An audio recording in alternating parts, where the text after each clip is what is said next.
ญชวนทุกท่านเข้าวัดเข้าวาฟังธรรมะจากหลวงตาเสริมชีวาให้สุขสดใส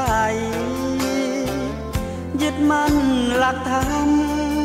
คำสอนไว้ให้ขึ้นใจความดีรีบทำกันไว้หญิงชายอย่าได้นายนี้เชิญชวนทุกท่านเข้าวัดเข้าวาทำบุญด้วยจิตศรัทธาบุญพาให้เราสุขีจะทำการใดนำใช้ในสิ่งดีทำบุญให้ทานวันนี้ไม่มีใครว่าใครชังสมัยก่อนประทับใจปู่ย่าตายายวันพระไม่เคยเบื่อหน่ายจำได้ไม่ลืมสักครั้งเหตุใดวันนี้มีคนเข้าวัดน้อยจังอยากให้เหมือนก่อนอีกครั้งฝากความหวังกับคนรุ่นใหม่เชิญชวนทุกท่านเข้าวัดเข้าวารับศีลรับพรหลวงตาเสริมคุณค่าให้กับจิตใจกระทำความดีเรื่องนี้ไม่ต้องอายใครว่างจากการงานเมื่อใดเชิญชวนท่านไปทำบุญ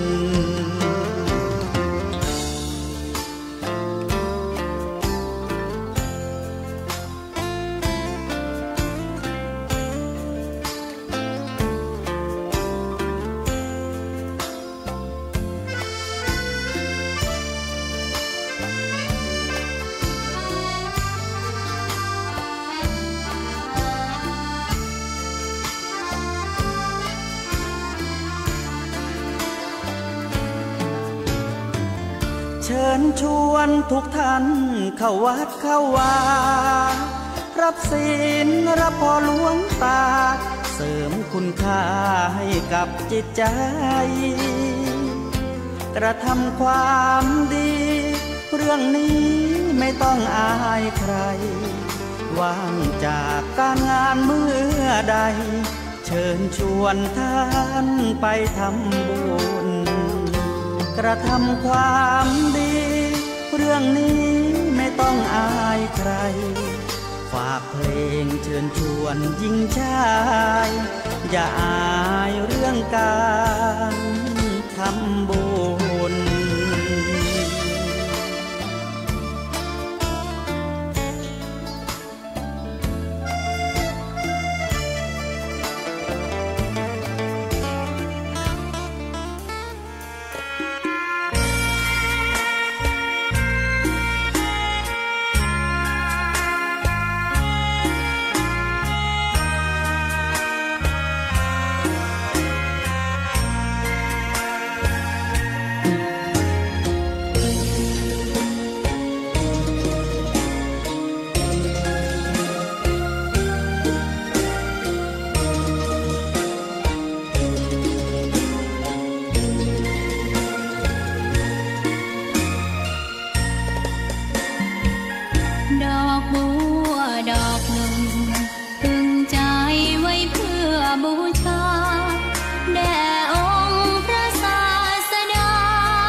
เปรียบเทียบเขา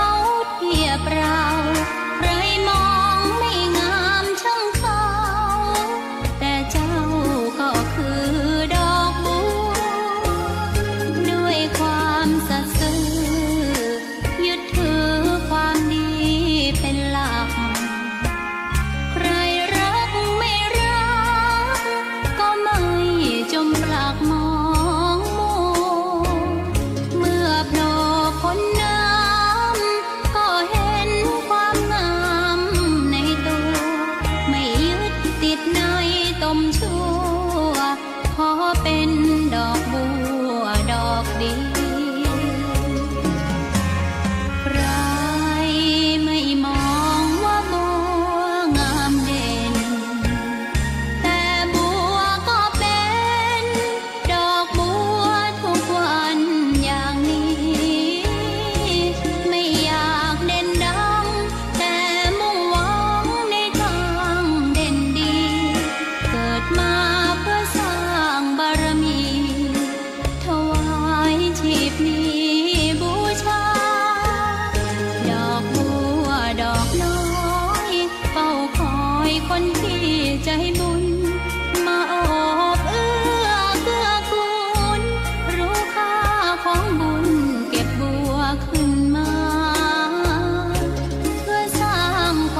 อนอบน้อมต่อพระรัตนตรัยแก้วเจ้าสามประการน้อมเอาคุณพระพุทธเจ้า คุณพระธรรมเจ้าคุณพระสังฆเจ้าคุณพระอรหันตเจ้าอริยสงฆ์เจ้าจุตนจุองค์ ได้เมตตาแผ่ปรมีมาเป็นนวโลกุตรธรรมปกเกล่าเกษาปกห่มรักษาครูบาอาจารย์พระมหาเถระพระเถรานุเถระเพื่อนสหธรรมิกสหพรหมจารีทุกรูปทุกองค์ปกห่มรักษาศรัทธาสาธุชนคนดีโยมป่อโยมแม่เฒ่าแก่ทั้งหลายตลอดถึงญาติธรรมผู้ฟังรายการสารธรรมยามค่ำทุกคนทุกท่านธรรมะสวัสดีกับคนที่มีความสนใจใฝ่ในการฟังน้ำฟังคำทุกคนทุกท่านที่เข้ามาติดตามรายการสารธรรมยามค่ำตั้งสถานีวิทยุเพื่อการศึกษาวิทยาลัยสงฆ์นครลำปางซึ่งออกอากาศจากวัดบุญญาวาสวิหารพระอารามหลวงโดยทีมงานบริหารสถานีซึ่งประกอบไปด้วยท่านดร.จิรศักดิ์ปันลำดร.แอมพัชริยาฝ่องจันตาน้องนัทสถาพรสุธาคำนะเป็นผู้อยู่เบื้องหลังการออกอากาศของผู้นักจัดรายการในสถานีของเฮาทุกชั่วโมงสถาญาติโยมทุกคนเตียตมาภาพกล่าวนามมานั้นล้วนแต่เป็นผู้ที่มีจิตอาสามีความเสียสละนะมามีความรู้มีความสามารถสละเวลาอันมีค่ามาดูแลสถานีในการออกอากาศทุกวันซึ่งก็บ่ได้มีค่าจ้างรางวัลเป็นรายได้ไอ้ยังติเป็นกอบเป็นกำแต่อย่างใดบางครั้งบางทีก็มีค่าน้ำค่าไฟค่าใช้จ่ายค่าเดินทางค่าเสียเวลาบางอย่างเนาะที่น้องๆไปทำงานภาคสนามก็ดีไอ้ยังก็ดีนี่ก็อาศัยเล็กๆน้อยๆสถาญาติโยมก็นับว่าทั้งหมดที่กล่าวนามมาเป็นคนที่เสียสละอยู่เบื้องหลังการทำงานเผยแผ่พระพุทธศาสนาจังหวัดลำปางเฮาอย่างแท้จริงถ้าบ่มีเปิ้นเนาะการออกอากาศก็ลำบากเด้อสถาไผจะมาทำหน้าที่ตรงนี้ทำกันเองก็บ่จะได้เนาะเรื่องของเทคนิคการออกอากาศในสถาสลับซับซ้อนคลื่นความถี่การดูแลควบคุมเครื่องส่งกระจายเสียงการระบบเสียงมันบดีเนี่ยก็ต้องจัดการขอบคุณจริงๆขอบคุณโดยใจก็ขออนุโมทนากับผู้ที่อยู่เบื้องหลังการทำงานเผยแผ่ที่นี่นะได้อยู่ดีมีสุขอายุมันควรยืนเจริญรุ่งเรืองในหน้าที่การงานกันทุกผู้คนเด้ออีกสถานีหนึ่งที่ลืมกันบ่ได้ก็คือสถานีวิทยุของวัดฝายหินวันนี้บ่แน่ใจว่ามีถ่ายทอดที่ไหนพ้องเนาะถ้าเปิ้นมีถ่ายทอดสดเปิ้นก็จะเกาะสัญญาณจากถ่ายทอดสดที่เปิ้นลงพื้นที่แต่ถ้าบ่มีถ่ายทอดสดที่ไหนเปิ้นก็จะเกาะสัญญาณของอาตมาภาพทุกครั้ง 19 ถึง 20 นาฬิกา 18 19 20วันนี้เฮาพบปะกันเจ้าน้อย 18 นาฬิกาจนไปถึง20 นาฬิกาความจริงวันพุธจะเป็นวันที่อาตมาได้พักผ่อนแต่วันนี้วันพุธเป็นวันพระแล้วก็เป็นวันที่อาตมาบ่ได้พักผ่อนเพราะท่านอาจารย์ใหญ่พระมหานพดลสุวรรณเมธีได้จะต้องอยู่ร่วมพิธีวันลอยกระทงเนาะของชุมชนจะได้กล่าวโอวาทกับญาติโยมที่มาทำบุญที่วัดบรรพตสถิตนะเพิ่นก็จะมาลอยกระทงน้อยๆ ในสระน้ำของวัดบรรพตสถิตทำเป็นประเพณีกันแต่อาตมาก็บ่ได้ร่วมกับครูบาอาจารย์เนาะมาอยู่ที่นี่นะถ้าครูบาอาจารย์เพิ่นบ่เข้าใจเนาะก็จะลำบากอยู่เหมือนกันเพราะกิจกรรมสำคัญบางอย่างก็บ่ได้ลงร่วมเพิ่นเกือบจะทุกวันพระที่อาตมาบ่ได้ลงทำวัดกับครูบาอาจารย์เพราะว่าช่วงเวลานี้เป็นช่วงเวลาที่เข้ารายการพอดีแล้วก็ท่านอาจารย์เวลา ตรงกับวันพระเปิ้นก็ต้องจำเป็นต้องอยู่ดูแลศรัทธาญาติโยมที่เปิ้นมาทำบุญอย่างวันเนี้ยเนาะความจริงรายการของเปิ้นจะต้องเข้ารายการแต่ว่าก็อย่างที่บอกภาระธุระตรงนั้นในหน้าที่สมภารเจ้าอาวาสสำคัญญาติโยมมาวัดมาวาก็ปรารถนาที่จะหันครูบาอาจารย์เจ้าอาวาสได้ปาทำบุญสุนทรทานได้ปา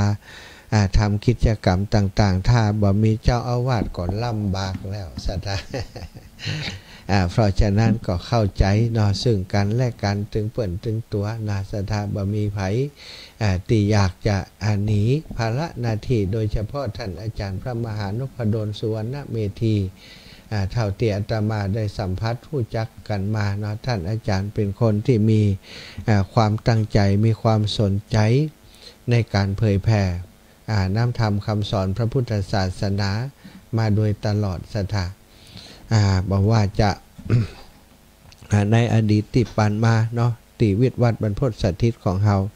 ท่านอาจารย์ก็ได้ตั้งสถานีวิทยุขึ้นมาจัดรายการเผยแผ่ให้กับศรัทธาญาติโยมได้รับฟังแต่ว่าได้ทำลำพังแต่ผู้เดียวเนาะมันเหนื่อยศรัทธาช่างเทคนิคก่อนในนั้นทุกอย่างนะคอยดูแลรายการ24ชั่วโมงบ่ใช่เรื่องธรรมดาเรื่องไหนจะเรื่องค่าใช้จ่ายอะไรทำไมสปะเนาะโอ้เหนื่อยแล้วต้องจัดรายการเองทำงานของวัดเองเนี่ยเป็นสิ่งที่เป็นภาระที่นักก็เลยทำให้สถานีของวัดบรรพตสถิตของเฮาได้ปิดตัวลงไปได้พักลงไปเมื่อประเมินบานานมานี้เนาะศรัทธามาแต่งครูบาอาจารย์ก็จะทำหน้าที่นะตามที่ได้รับมอบหมายเนาะก็จะได้นำสารธรรมมาสนทนามาอุจากับศรัทธาญาติโยมตามวาระตามโอกาสตามเหตุการณ์บ้านเมืองที่เป็นขึ้นในขณะนี้ปัจจุบันนี้ช่วงนี้เนาะเรื่องแรกที่จะต้องบอกกล่าวตักเตือนศรัทธาอีพ่ออีแม่ทั้งหลายก็คงจะเป็นเรื่องของลมฟ้าอากาศเนอะช่วงนี้ยังมีฝนอยู่เนาะศรัทธาฝนยังตกอยู่แล้วก็อากาศก็เริ่มหนาวแล้วบางพื้นที่นี่หนาวจัดเลยนะ อาตมาพาไปเมืองฝางเมื่อ2 วันก่อนเราไปนอนที่เมืองฝางคืนวันที่3ไปนอนที่ม่อนปินบนดอยของอำเภอฝางสถาปัตย์อากาศเย็นนะสถาเฮยพอจะบะอาบน้ำแล้ว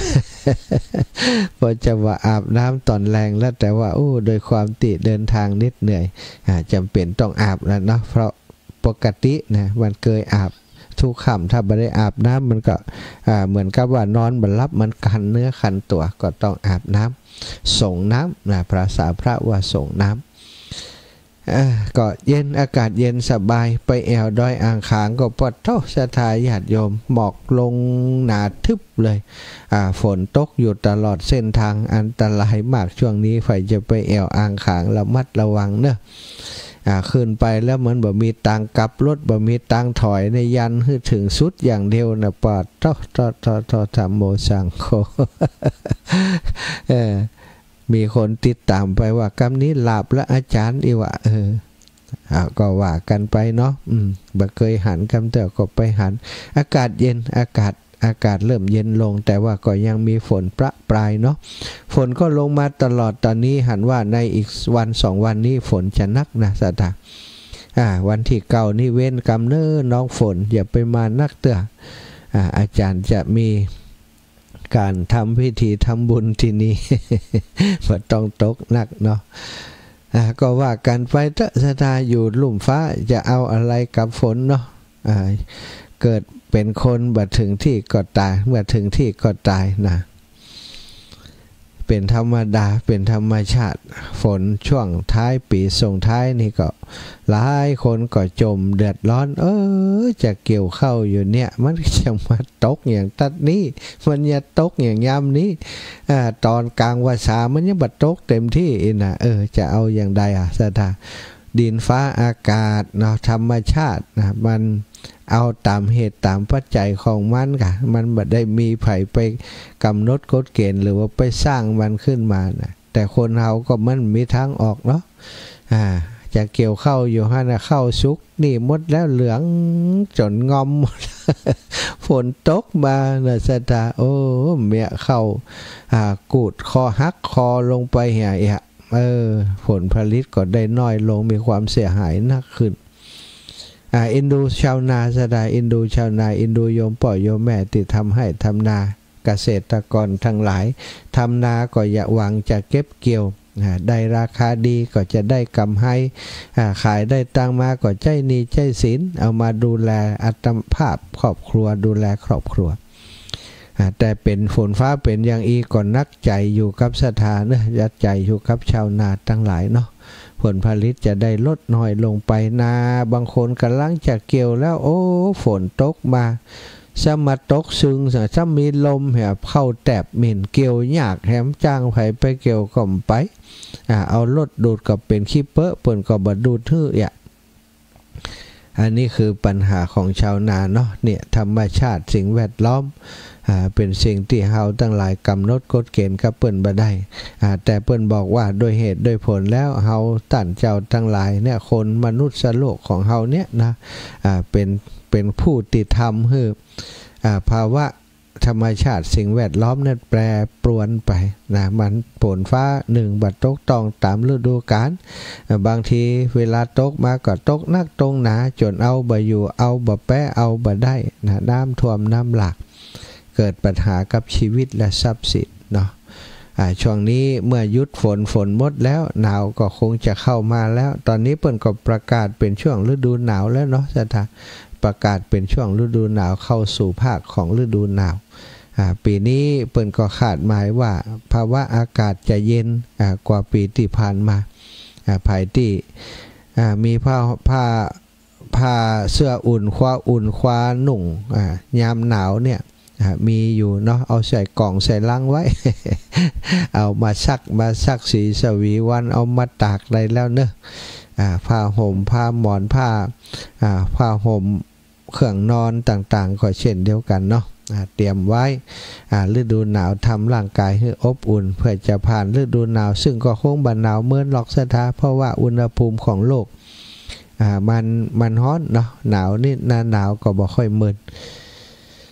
อย่างใดก็ตามดูแลสุขภาพเพราะช่วงฤดูหนาวนั้นโรคที่มากับหนาว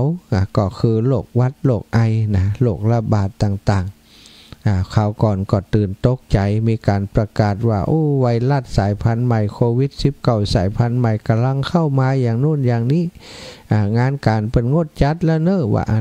แต่เอาไปเอามาเป็นข่าวปลอมก็ยังแขวนว่าเป็นข่าวปลอมถ้ามันเป็นเรื่องจริงข่าวจริงมาก็ต้องระวังเนาะบัดเดี๋ยวนี้เดินทางไปที่ไหน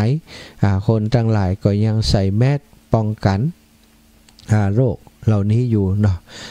โดยเฉพาะคนเฒ่าคนแก่ไปที่ไหนในชุมชนย่านชุมชนต้องระวังไว้เหมือนกันเนาะป้องกันตัวเฮาไว้เกิดโรคเกิดภัยขึ้นมาอายุนักแล้วนี่มันรักษายากเนาะรักษายากบ่าแห้งก็บ่เหมือนกับคนหนุ่มภูมิต้านทานมันน้อยเป็นอย่างนิดหน่อยก็อาจจะทำให้ถึงการรักษาบ่ได้ก็มีเหมือนกันนะดูแลตัวเองกันนะหน้าฟ้าหน้าฝนแล้วก็วันนี้เป็นวันสุดท้ายของกฐินทานก็คิดว่าหมดแล้วเนาะหมดแล้วค่ำยามแรงอย่างอีคงบ่มีไผไปจุดกฐินโจรคงบัดตานแล้วก็ค่ำมืดแล้วเนาะก็จบแล้วสำหรับกฐินปี2568สถาหมดวันนี้จากนี้ไปจะทำบุญอย่างก็คงจะเป็นเรื่องของการระดมทุนเป็นผ้าป่าเป็นกองทุนเป็นการทำบุญตามอัธยาศัยต่างๆสำหรับสังฆทานที่เรียกว่ากฐินทานนั้นจบวันนี้เนาะขึ้น15ค่ำเดือนยี่นะวันเฮาก็เดือนยี่เป่งเดือนยี่เป่งวันนี้หมดแล้วหมดสำหรับกฐินปีนี้ปีหน้าก่อยว่ากันใหม่เนาะตั้งอกตั้งใจสะสมอยากจะทำบุญเป็นเจ้าภาพกฐินใส่ออมสินไว้วันละน้อยวันละ100-200ถ้าใครสามารถมีเก็บออมได้ก็ดูแลกันเนาะเอาไปเป็นทำบุญใน ในปีหน้าวางแผนไว้ถ้าบัตรมีศักยภาพก็เก็บหอมวันละ10วันละ20เอาไว้หอมเปิ่นสมทบร่วมบุญเป็นเจ้าภาพร่วมกับเจ้าภาพกฐินต่างๆปีนี้ก็รู้สึกว่าบางวัดบางวานั้นส่วนใหญ่เนาะบ่มีกฐินเข้าเลยนะสาธุแต่วัดใหญ่ๆที่วัดที่ดังๆนั้นก็มีกฐิน60-70 ล้าน100 กว่าล้านก็มีก็ว่ากันไปตามความจำเป็นของแต่ละวัดวาเนาะแล้วก็ตามจิตศรัทธาของศรัทธาญาติโยมปุญญาบารมีของครูบาอาจารย์แต่ละรูปแต่ละองค์การทำงานของแต่ละรูปแต่ละองค์บางรูปบางองค์ก็อาจจะมีการพัฒนาโน่นนั่นนี่มีความจำเป็นจะต้องใช้เงินจะต้องใช้ปัจจัยมีกฐินได้ปัจจัยหลายเพิ่นก็เอาไปพัฒนาต่อไปพัฒนาส่งเสริมด้านโน่นด้านนี้ต่อไปบางวัดที่เปิ้นบ่ได้พัฒนาอย่างแล้วเพียงพอแล้วเพิ่นก็อาจจะบอกคือศรัทธาญาติโยมว่าพอแล้วเน้อกฐินบ่เอาแล้วอินดูศรัทธาก็มีเยอะอยู่เหมือนกันแต่บางวัดที่เปิ้นได้กฐินทำเป็นพ่อได้อานิสงส์ของกฐินได้หลักหมื่นก็มีหลักพันหลักหมื่นบางที่ก็หลักแสนหลายๆแสนแล้วก็หลักล้านก็มีก็แล้วแต่ตามวัดตามวาต่างๆที่เปิ้นจะเอาไปพัฒนาวัดวาอารามเนาะตอนนี้ตั้งกรมการศาสนาสำนักพระพุทธศาสนาแล้วก็โดยมหาเถรสมาคมมอบนโยบายเรื่องการทำบัญชีรับจ่ายของวัดวาอารามบ่เดี๋ยวนี้ศรัทธาจ่ายผิดประเภทบัดดูแลดีๆก็มีปัญหาเหมือนกันเนาะถูกตรวจสอบถูกอะไรอย่างต่างๆก็อาจจะทำให้การทำงานนั้นๆลำบากยากยิ่งขึ้น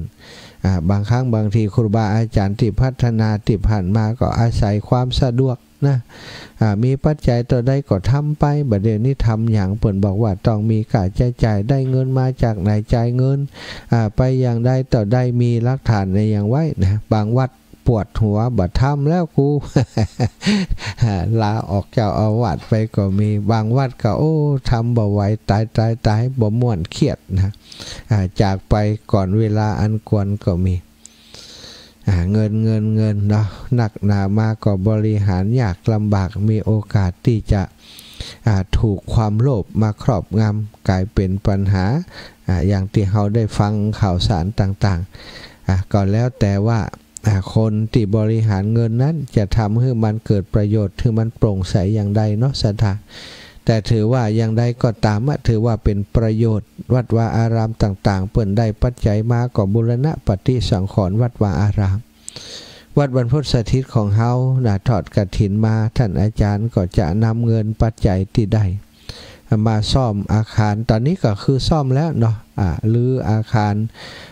หอพักหอนอนเรือนนอนของผู้มาปฏิบัติธรรมที่วัดบรรพตสถิตซึ่งหลังคาเป็นหลังคาไม้เนาะปวกไปกินพอจะยวดลงมาแล้วศาลาขึ้นไปเตต้องปั่นนั่งล้านขึ้นไปก่อนบ่อ่านขึ้นเหยียบย่ำตั้งบนบัดได้ก่อยลือกระเบื้องก่อยลือไม้ลืออย่างออกมาซึ่งก็มีแต่ปวกศรัทธาเอาไปเผาเอาไปอย่างไปนักเนาะไม้มันเสียหายก็เปลี่ยนโครงสร้างเป็นเล็กมุงหลังคาใส่เพดานใหม่ปูกระเบื้องใหม่ทำสีอย่างใหม่ก็คงจะท่านอาจารย์เพิ่นประมาณการไว้350,000นะปัจจัยสำหรับกฐินครั้งนี้ก็ลุบลิบน่าจะพอดีกับการก่อสร้างตรงนี้นี่ก็ว่ากันไปศรัทธาได้เงินได้ทองมาก็ไม่ได้เอาเข้ากระเป๋าไผ่เนาะวัดวาอารามก็ต้องเอามาพัฒนาวัดบ่ฮือมันหมองบ่ฮือมันดูสุดโทรมหม่นหมองนะนี่ก็ทำกันไปวัดบรรพตสถิตก็ท่านอาจารย์เปิ้นก็พัฒนาหลายอย่างเนาะเปิ้นก็ทำของเปิ้นไปอาตมาอยู่ที่นี่ก็ช่วยเหลือครูบาอาจารย์ทำโน่นทำนี่ไปตามที่บาแปลงแห่งมีเพราะว่าเฮาบ่ฮู้ว่าจะมีโอกาสทำอย่างนี้ไปอีกเมื่อนานต่อใดเนาะร่างกายเฮาจะเป็นอย่างใดไปมาตั้งหน้าบ่มีไผฮู้แต่วันนี้ที่มีชีวิตอยู่ทำอะไรอย่างใดก็ทำกันไปช่วยกันไปวัดวาอารามที่เฮาอยู่นี้ก็เป็นของศาสนาบ่ใช่เป็นของไผคนใดคนหนึ่งของเป็นของทุกคนซะดะ อาตมาภาพและท่านอาจารย์วันหนึ่งจากไปตังนี้วัดนี้ก็ต้องเป็นคนอื่นมาบริหารสิ่งที่เขาสร้างไว้แปลงไว้ก็จะเป็นประโยชน์กับคนไปหน้าที่มาอยู่ต่อเขาก็จะต้องดูแลซ่อมแซมพัฒนาต่อไปนะอันนี้เป็นเรื่องที่ต้องสืบต่อการสืบต่ออายุพระพุทธศาสนาก็มีหลายอย่างนอกจากนำทำคำสอนการห้ำเฮียนพุทธพจน์ปริยัตินะแล้วก็การปฏิบัติคัดเก่าตนตัวแล้วก็ปฏิเวทมรรคผลนิพพานต่างๆอันเป็นเป้าหมายสำคัญถึงจะเกิดขึ้นกับเฮานอกจากปริยัติปฏิบัติปฏิเวทแล้วสิ่งที่จะต้องปฏิบัติก็คือการพัฒนาวัดวาอารามอาคารสถานที่ต่างๆก็เหมือนกับว่าเป็นบ้านของชาวพุทธเรามาอาสาเป็นป่อบ้านเฮือเปิ้นก็ต้องพัฒนาเฮือเปิ้นตามที่เฮาได้ถวายอกแก่พระพุทธศาสนาถวายตัวแก่พระพุทธเจ้าพระธรรมพระสงฆ์เป็นพระสงฆ์ก็ต้องทำหน้าที่ของสงฆ์ตามศักยภาพของตนเองที่จะพึงมีศรัทธาปบปะกันวันนี้อีกอย่างหนึ่งวันนี้เป็นวันเดือนยี่เป็งพระจันทร์วันเพ็ญพระจันทร์วันเพ็ญเดือนเพ็งเดือนยี่เพ็งวันนี้ถ้าบ่ได้หันอันพระจันทร์เนาะฝนมันไปปิดบังเมฆฟ้ามัวฝนเมฆหมอกไปบังพระจันทร์มดมิดเลยบ่หันมา2 คืนละ2-3 คืนแล้วบ่หันพระจันทร์เลยพระจันทร์เต็มดวงถ้าบ่มีเมฆบ่มีฝนนี่จะสวยงามเด่นสง่ามากพระจันทร์วันเพ็ญลอยเด่นอยู่บนหน้าผานาสถาวันนี้จะลอยเด่นอยู่ความจริงเพิ่นก็ลอยเด่นอยู่บนหน้าผานะแต่สิ่งที่มาเกิดมาเกิงก็คือเมฆหมอกเมฆฝน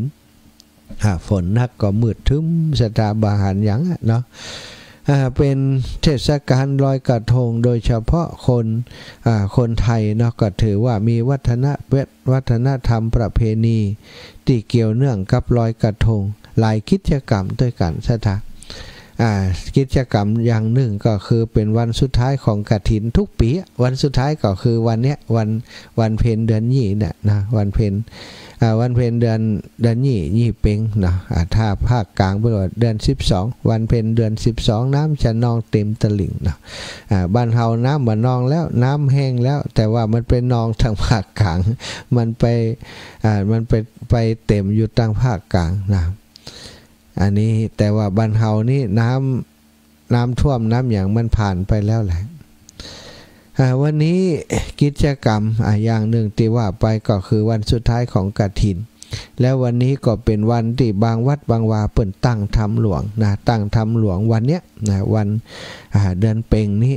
ก็มีศรัทธาวันเพ็ญเดือน12เนี่ย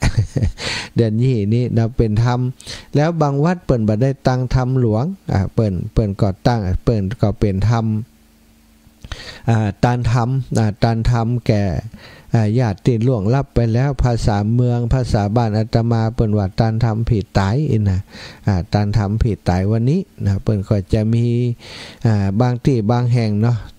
ที่เปิ่นบ้านนอกไปนี่เปิ่นก็จะทำบางเตื้อเวลามีงานศพซะท่ามีงานศพเปิ่นนิยมที่จะทำตานบ้านตานเครื่องหอคว้าเฮือนต่างๆคือกับคนตายไปนะฮิบมดนะสถามอหนึ่งให้เขาที่เปิ่นเคยใจตอนอยู่เมืองคนฮิบคือเปิ่นมดพาห่มเสรีตีนอนมุ้งหมอนต่างๆแล้วก็แปลงบ้านหลังน้อยๆนะจำลองคือเหมือนกับบ้าน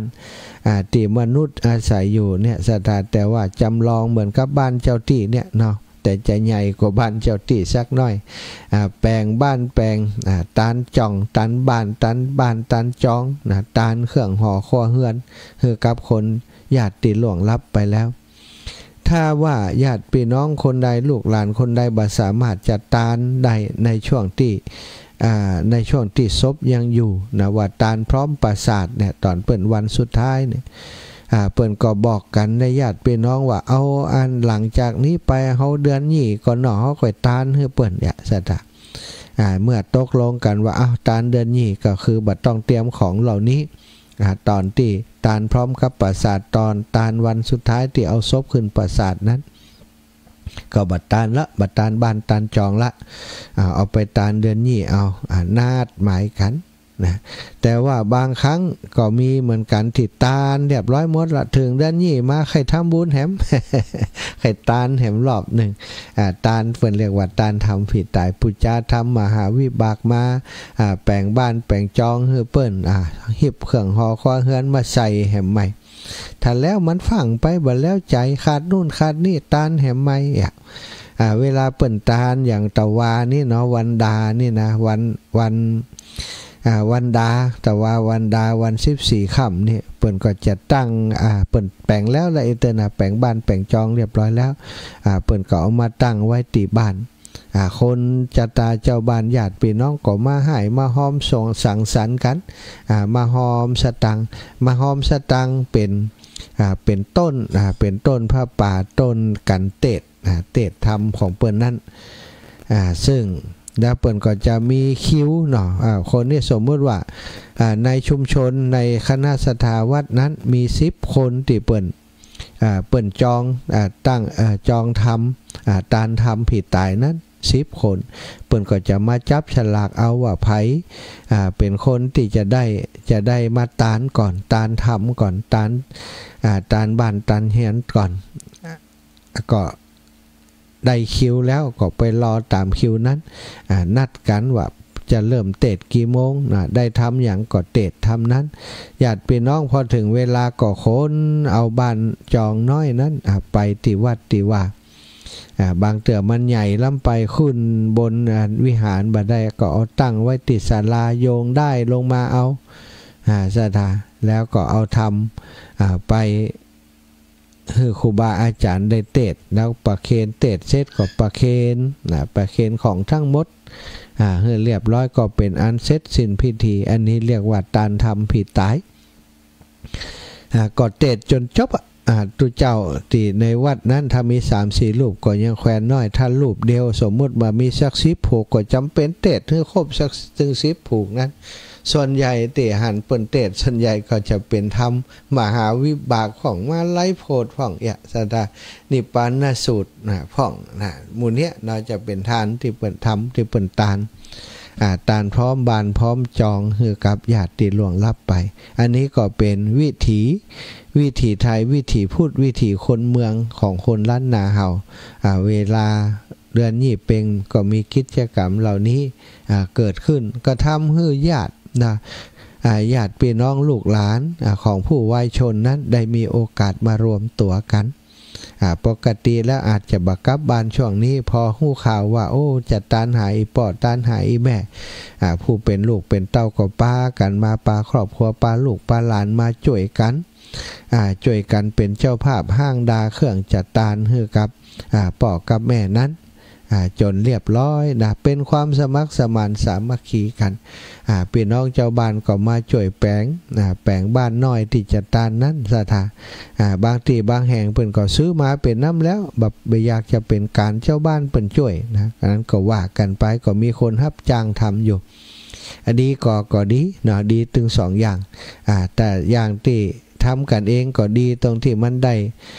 ด้คนมีฝีมือมาช่วยกันมีความเสียสละช่วยกันมันเป็นการอนุรักษ์รักษาวัฒนธรรมประเพณีมีฝีมืออย่างก็มาโชว์มาช่วยแยกกันหอมบ่าหอมแหงบางคนมีตังก็เอาแหงมาหอมมาช่วยเปิ่นตัดไม้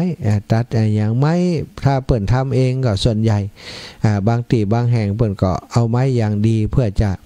ทำใหญ่ๆไปเลยวัดจะได้เอาไปใช้ประโยชน์บางที่เปิ่นก็ว่าตานแล้วก็เปิ่นก็เอากับคว้าของมูนี้ก็เอาไปทิ้งไปตุ้มมาได้เปิ่นก็จะไม้เอาไม้ที่เอามาแปลงนั้นเป็นไม้ที่แบบใบใจไม้เนื้อแข็งสถาไม้ติโตเร็วใบใจไม้เนื้อแข็งไม้ติมันอ่อนๆเนาะไม้สปะสถาติมันอ่อนที่มันขึ้นไวเพิ่นก็เอามาแปลงตังแปลงจ้องอย่างต่างๆอันนี้ก็ว่ากันไปหลายตีหลายแห่งบางที่บางแห่งว่าเอาแบบนั้นก็เอารุ่นใหม่ทางวัดทางวาเพิ่นต้องการอีกบล็อกเอาอิฐบล็อกมาก่อก็เป็นเอาอย่างยึดโยงเอาแล้วก็มุงหลังคาเหีย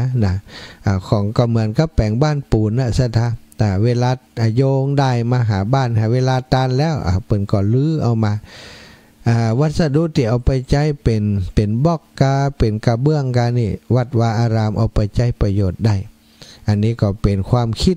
มาที่พัฒนาความคิดที่สร้างสรรค์หันหลายที่หลายแห่งทำแบบนี้ก็เข้าท่าดีเนาะ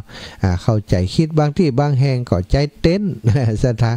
ใจเต้นมากลางนะเต้นนั้นเต้นน้อยๆก็มีเต้นใหญ่ก็มีแล้วก็ประดับประดาตกแต่งให้เป็นเหมือนกับบ้านหลังหนึ่งเอามาทานอันนี้ก็ดีขึ้นมาแหมน้อยเนาะราคามันจะสูงขึ้นมาแหมน้อยแต่ว่าเปิ้นตั้งใจตานแล้วเพื่อจะตานไว้กับวัดกับวาได้ใจประโยชน์โดย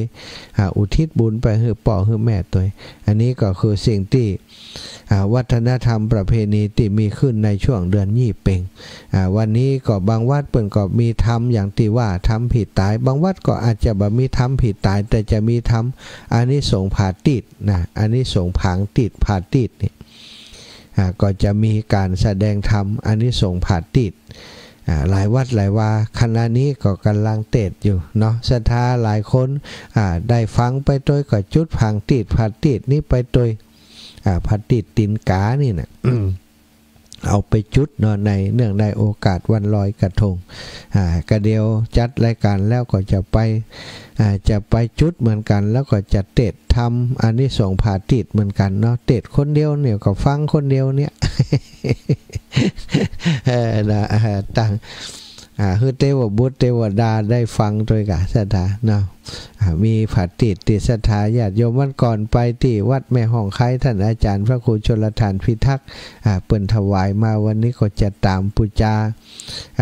าไฟปูจากุลพระแก้วเจ้า3ประการอันนี้ทรงผาติดแล้วก็จะเตะทำอันนี้ทรงผาติดโดยนะเดี๋ยวช่วงพักก็จะไปเสาะหาทำมีนี่ก็มีมาหูบันแน่ใจว่าสะสมไว้ก่อนเนาะนี่คือกิจกรรมที่เปิ่นทำกันในช่วงเดือนยี่เป่งแล้วก็อีกอย่างหนึ่งก็มีการลอยกระทงสถานลอยกระทงนั้นเมื่อก่อนก็คงจะบัญญัติกันใหญ่แบบปัจจุบันบัดเดียวนี้มีไหลเรือไฟเนาะไหลเรือไฟอย่างนครพนมเนี่ยจัดใหญ่โตไหลเรือไฟประทบสถาปัตย์นั่งร้านไม้ไผ่เป็นจั่นเนาะประดับตกแต่งอลังการชนิดที่ว่าหันแล้วก็ถึงอึ้งเสียวเลยละเนาะถึงเต่าตึกเป็น10จั่นเนี่ยคัดไม่ไผ่ไปเป็นแพเป็นอย่างลอยในแม่น้ำคงไหลไปลอยไปเนี่ยแข่งขันกันประดับประดาตกแต่งแข่งขันกันช่วงออกพรรษาเนาะไหลเรือไฟแล้วก็ตั้งภาคเหนือของเฮานี่กับประกวดลอยกระทงหล่องสะเปาลำปางนี่ลำปางก็ดังหล่องสะเปานี่วันนี้เพิ่นก็มีพิธีกันนะที่แม่น้ำวังเนาะไต่สะพานรัชดาลงไปเนี่ยไกลสะพานพัฒนาภาคเหนือมีกิจกรรมแสงสีเสียงอยู่แถวนี้ก็จัดกิจกรรมมีประกวดนพมาศประกวดขบวนสปะที่เปิ่นทำกันสนะแล้วก็มีการลอยกระทงใหญ่กระทงน้อยเนาะลอยกระทงน้อยไปหน้าไต่แม่น้ำลำคลองอันนี้ก็เป็นประเพณีที่สืบต่อกันมาหมื่นมานานสมัยก่อนนั้นนะวัตถุดิบที่เปิ่นเอามาทำในการลอยกระทงนั้นเป็นมิตรกับสิ่งแวดล้อมนะก็คือเป็นต้นกล้วยเป็นใบตองเป็นอะไรอย่างเนี้ยสถานแต่ในปัจจุบันนี้เนาะมันจะมีวัสดุอุปกรณ์ที่เปิ่นเอามาทำกระทงนั้นมันเบามันง่ายก็คือมีพวกโฟมกระดาษอะไรอย่างพวกนี้สถาเปิ่นเอามาแปลงกระทงซึ่งมันจะทำได้สวยงามกว่าแบบที่มันเป็นวัตถุธรรมชาติและมันเบากว่าก็เป็นที่นิยมแต่ที่นี้ปัญหามันก็เกิดขึ้นจากการติดใจวัสดุที่มันบ่ย่อยสลายโฟมนี่เป็นปัญหาในการเวลาลอยไปแล้วสถามันก็ลอยไปติดตามแม่น้ำลำคลองต่างๆไปค้างตามแม่น้ำลำคลองต่างๆไปดังบังทางน้ำทำให้เกิดปัญหามลพิษต่างน้ นั่นก็เป็นปัญหาแล้วก็เข็มมุดนะที่เปิ่นเอาปักบ่ก่อนเปิ่นใจไม้ปักบ่เดี๋ยวใจเข็มมุดไปปักอันนั้นก็อันตรายลงน้ำลงท่าไปโอ้เข็มมุดที่มันล้วมันลุดจากโฟมปักตีนแตงตีนก็เป็นอันตรายต่อสุขภาพของคนที่เปิ่นเสาะว่าหากินนะลงน้ำลงท่าไปนี่อันตรายจังเป็นภาระกับตังหน่วยงานต่างๆเนาะปภหรือว่าท้องถิ่นนี่ต้องเซตลอยกระทงต้องเก็บต้องเพี้ยวต้องอย่างนะบางปีเปิ่นก็รณรงค์ขอหืดใจวัสดุธรรมชาตินะต้นกล้วยก็ไออย่างก็แบบเก่าแต่ก็ตึงอย่างที่ว่านะมันคนก็จูเอาง่ายแล้วคนที่เปิ่นทำขายเนี่ยถ้าไปตัดต้นกล้วยกับตัดโฟมเนี่ยตัดโฟมมันง่ายกว่าประดับง่ายกว่าตกแต่งง่ายกว่าเปิ่นก็เลือกเอาโฟมไปให้อันนี้ก็คือสิ่งเป็นวัฒนธรรมที่จะต้อง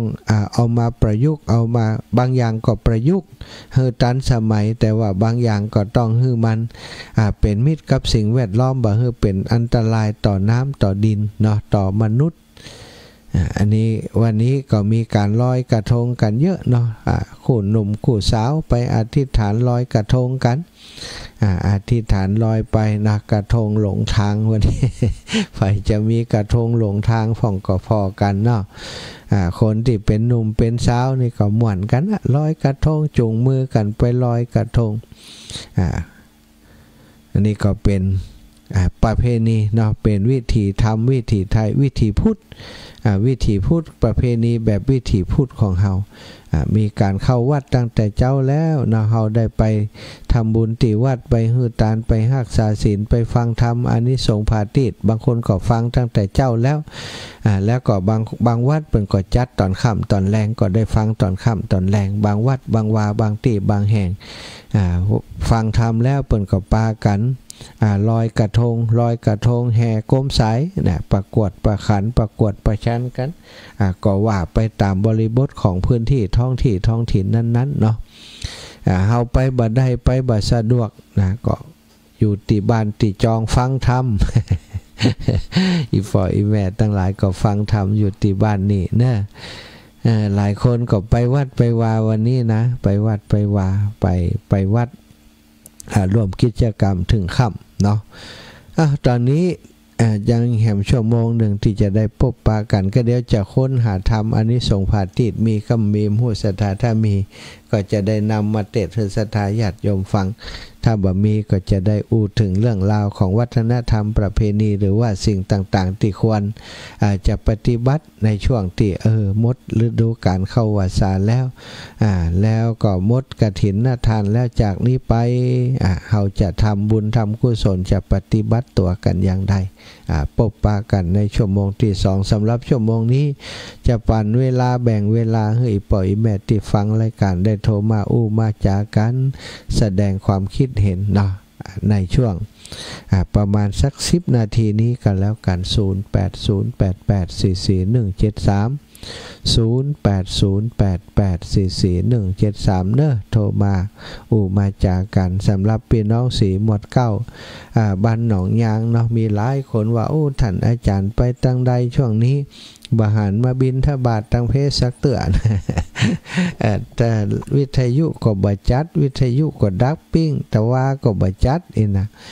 ความจริงที่บ่จัดก็คืออินเทอร์เน็ตของสถานีมันเสียก็หาซ่อมวันนี้เสร็จเรียบร้อยแต่เจ้านี้สถาเลยได้ออกอากาศเมื่อค่ำยามแรงนี้เนาะพี่น้องสีหมดเก้าหนองยางวันผูกก็ปกติเนอะจะไปแอวหาจะได้ไปบิณฑบาตตังปุ้นเนาะพี่น้องนาน้ำมันมาแล้ว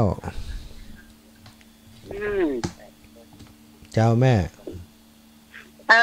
ขอรอพระอาจารย์เจ้าขันเลนะคำนะคืนนี่ว่าทำเจ้าอันมันน้ำมันก็จะฟังตัวอย่างบางนี้ก็มีได้จะชอบพอกันอันนี้ทรงผัดกันนะถ้าอาจารย์เจ้าได้ฟังธรรมก็จริงจะเป็นเพื่อนเนี่ยได้ฟังตลอดดีกันใส่กันเทศเนอะใส่กันเทศที่น้ำมันเว้นเนอะ เจ้าแต่ก็อยู่บ้านเนี่ยก็ไม่ได้ไปปู่นอกเจ้าเองแม่เป็นยังมันได้ไปก็อยู่บ้านเนาะมาอยู่บ้านใน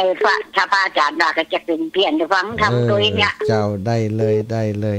ถ้ามีอย่างก็มาไลฟ์โพสอะเนาะ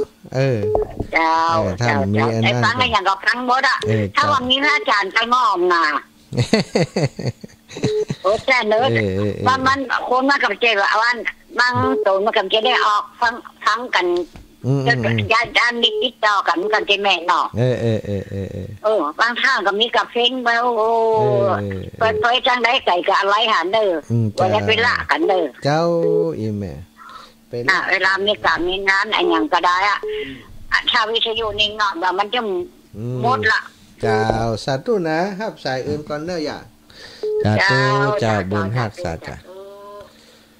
แม่สุกแก้วสอนศรีนู่สอนศรีลาพรศรีเตี้ยฟังตั้งใดฟังตังวิทยุเจ้ากับก็จ่าเด้อท่านพระมหาเจ้าปล่อยว่าตั้งมาเจ้าตีห้าแล้วพดฟังทำวันข้ามอันนี้ส่งผัดติดจะขึ้นกับแม่ต่ำผัดติดตุ่มบ้านแปรบ้านหน้าจองนี่ก็เข้ามาฟังบัดเดียวเนี่ยเจ้าสาธุเจ้าปล่อยว่าวันนี้ทำบุญฟังทำวันข้ามเลยดีแล้วเนอะเจ้าโอ้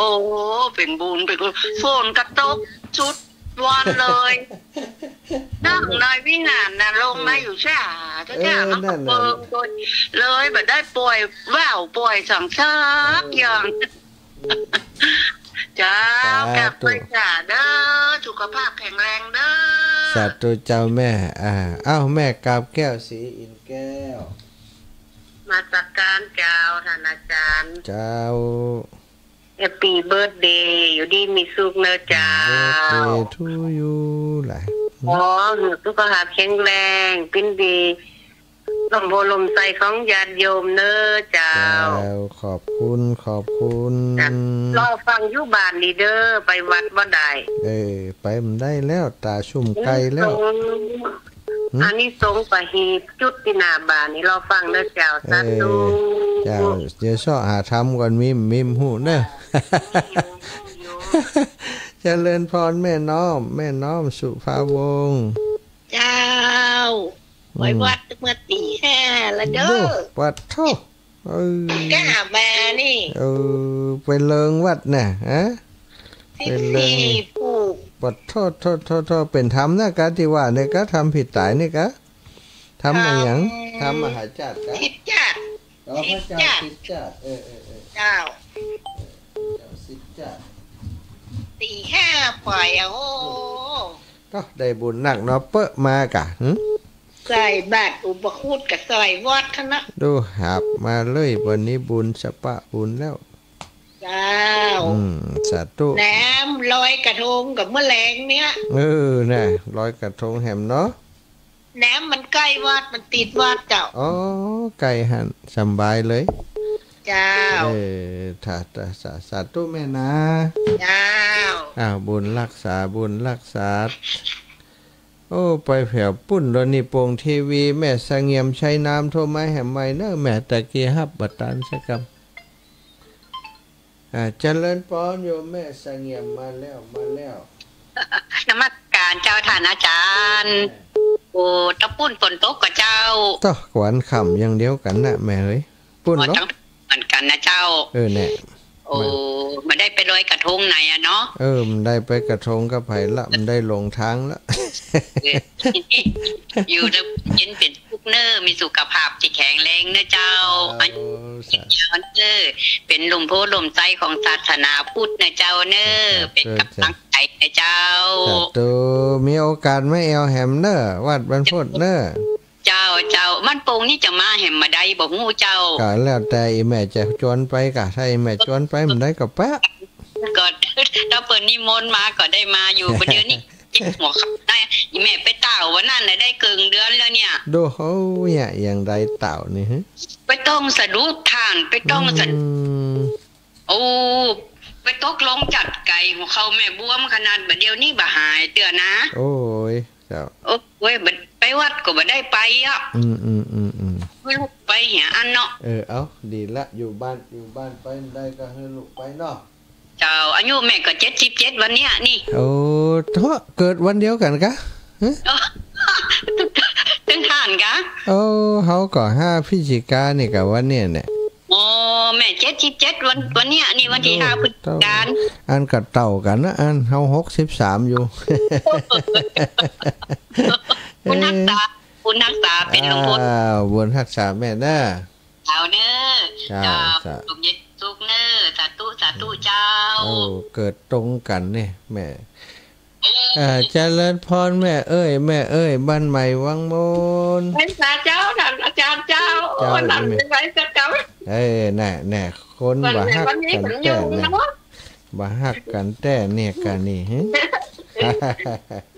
อันมันไอ้หวัดมันไข่มีเวลามาหับเนาะใจมันยุ่งอิ่มอย่างว่าหลอกไปเอาเจ้าคุณนั่นนะแกเนาะเจ้านั่นน่ะแม่วันนี้หวังไปที่แม่วันหน้ากันเจ้าวันที่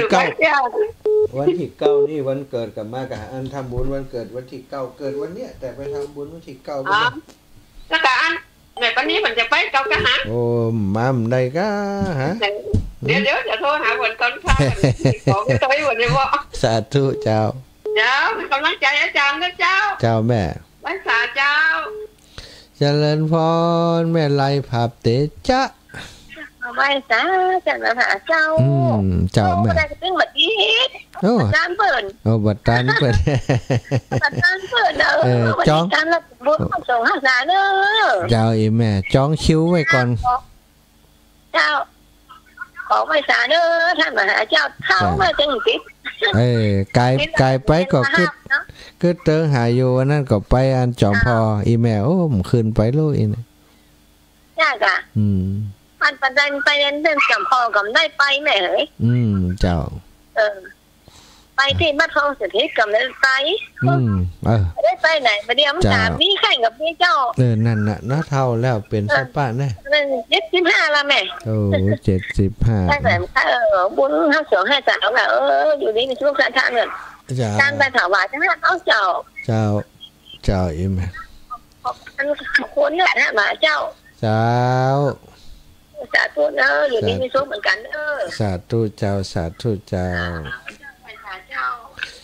แม่ไล่ผับเตจะเวียงป่าเป้าวันนี้ไปไก่แล้วนี่ตั้งเวียงป่าเป้าก็ไป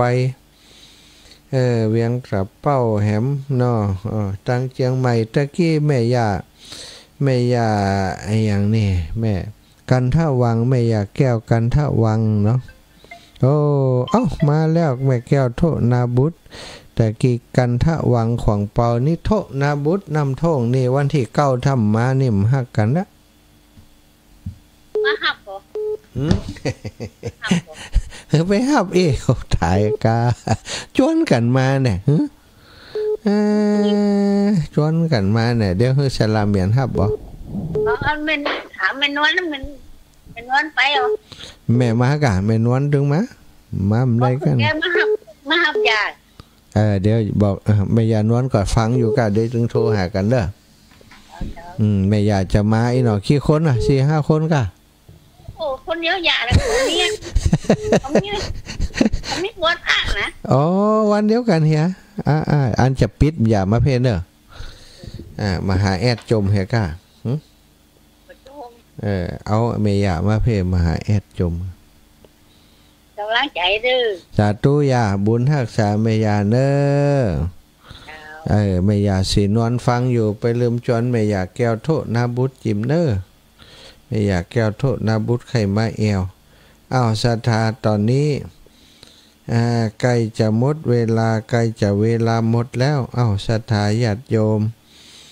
เท่าแก่อีป่ออีแม่ทั้งหลายอีก1สายใครจะโชคดีนะจากนั้นก็จะขออนุญาตพักสกรรมไปเสาะทำอานิสงส์ผาติดถ้าบ่มีก็จะเตะทำมาไล่โพดโลกนะเป็นธรรมที่เปิ่นนิยมเตะคือในช่วงของเดือนยี่เพ็งเหมือนกันนะเพื่อจะอุทิศบุญให้กับผู้ที่ล่วงลับดับขันไปเป็นญาติกาวงวานต่างๆแม่สมบูรณ์บ้านไร่ศิลาทองทูยู ใช่เจ้าอยู่เป็นหลงโพหลงใจของแม่ไปเมื่อเจ้าได้อยู่เป็นกันไปพอเป็นยังไปเตี่ยถ้าจะเป็นก็คือแม่เป็นไปก่อนเจ้าไปตลอดตุหยุดสาธุเจ้าสาธาญาติโยมจ้องนี้จะพักเบรกสักกรรมกันนะแม่ย่าศรีนวลมาเห็นแล้วแม่ย่าว่าได้ฮัลโหลย่าฮัลโหลฮับแล้วแม่ย่าแม่ย่ายังได้เปิดวิทยุกว่านี่นี่ฮับสายกะเดี๋ยวโทรมาใหม่ได้ย่าเด้อเปิดวิทยุกวนเนี่ยเริ่มได้ยิน เดี๋ยวโทรมาใหม่แม่ย่าศรีนวลแม่ย่าที่นวลแม่ย่าศรีนวลเพลงอย่างดีฮะเอาเพลงอย่างมาปั่นศรัทธาวันนี้เอาเข้าวัดนี่กันเข้าวัดยำเป็น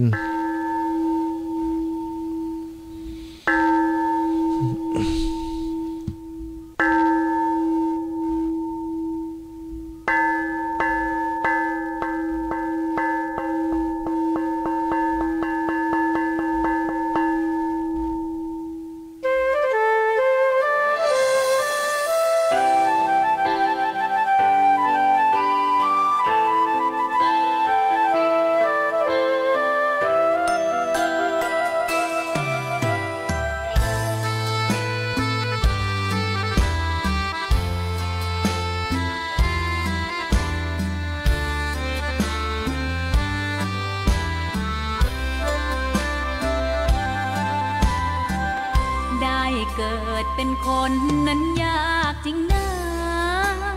เพราะพุทธศาสนายิ่งแสนยากเย็นคนไทยโชคดีที่สุดแล้วมีแก้ว3 ดวงงามเด่นมีวัดซึ่งเป็นนาบุญยิ่งใหญ่มีศาสนาพุทธประจำชาติไทยอยากหล่ออยากสวยเราต้องรักษาศีลอยากมีอันจะกินต้องหมั่นทำบุญทำทานเอาไว้เข้าวัดสวดมนต์ฝึกฝนสติให้ว่องไวรีบทำตอนที่เราทำเองได้อย่ารอจนตายถึงเข้าวัดว่าเข้าวัดยามเป็นจะได้เห็นแต่น้ำใจเข้าวัดยามตายจะได้เห็นแต่น้ำตาก่อนจะสายเกินขอเชิญมาใช้ชีวิตให้คุ้มค่าเจริญทานศีลภาวนาสั่งสมบารมีไว้ทำบุญตอนที่ยังมีชีวิตย่อมดีกว่ารอเขาอุทิศบุญให้อย่ามัวหลงเพลินเดินห่างวัดตัวอย่างชัดๆมีมากมายเข้าวัดตอนตายสายเกินแก้กรรม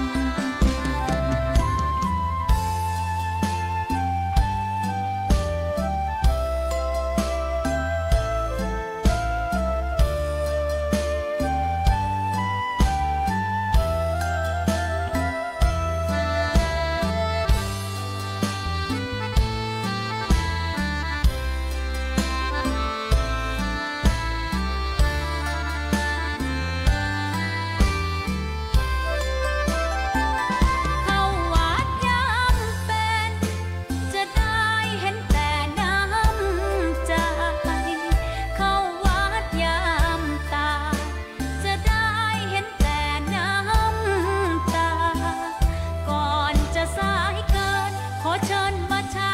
ชีวิตให้คุ้มค่าเจริญทานศีลภาวนาสั่งสมบารมีไว้ทำบุญตอนที่ยังมีชีวิตย่อมดีกว่ารอเขาอุทิศบุญให้อย่ามัวหลงเพลินเดินห่างวัดตัวอย่างชัดๆมีมากมายเข้าวัดตอนตายสายเกินแก้กรรมเข้าวัดยามเป็นผลบุญหนุนน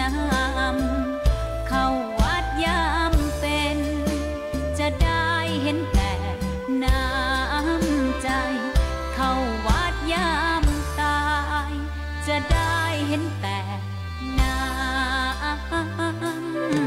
ำตา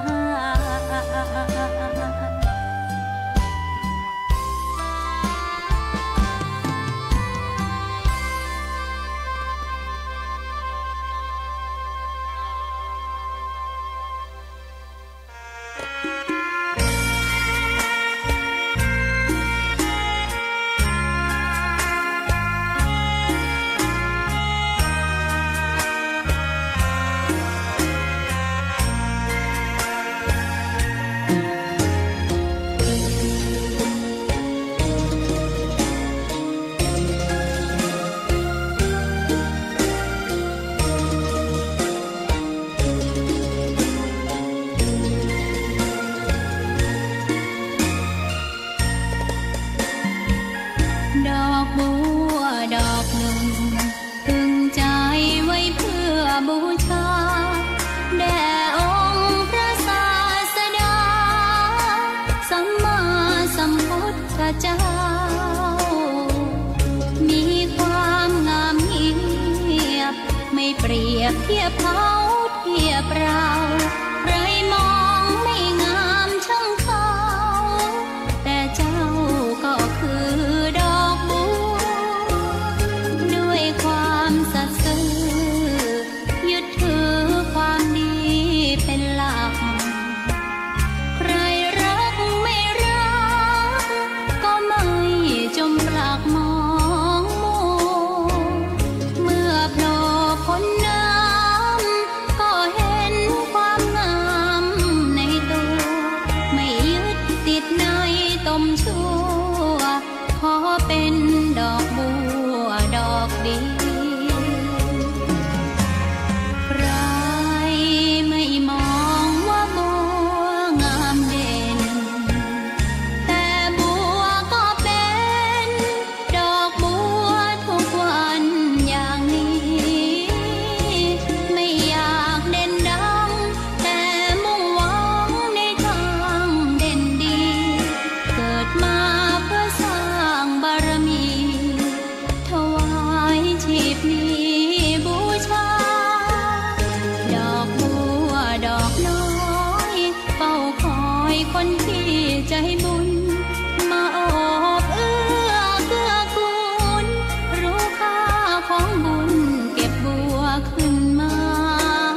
ศรัทธาญาติโยม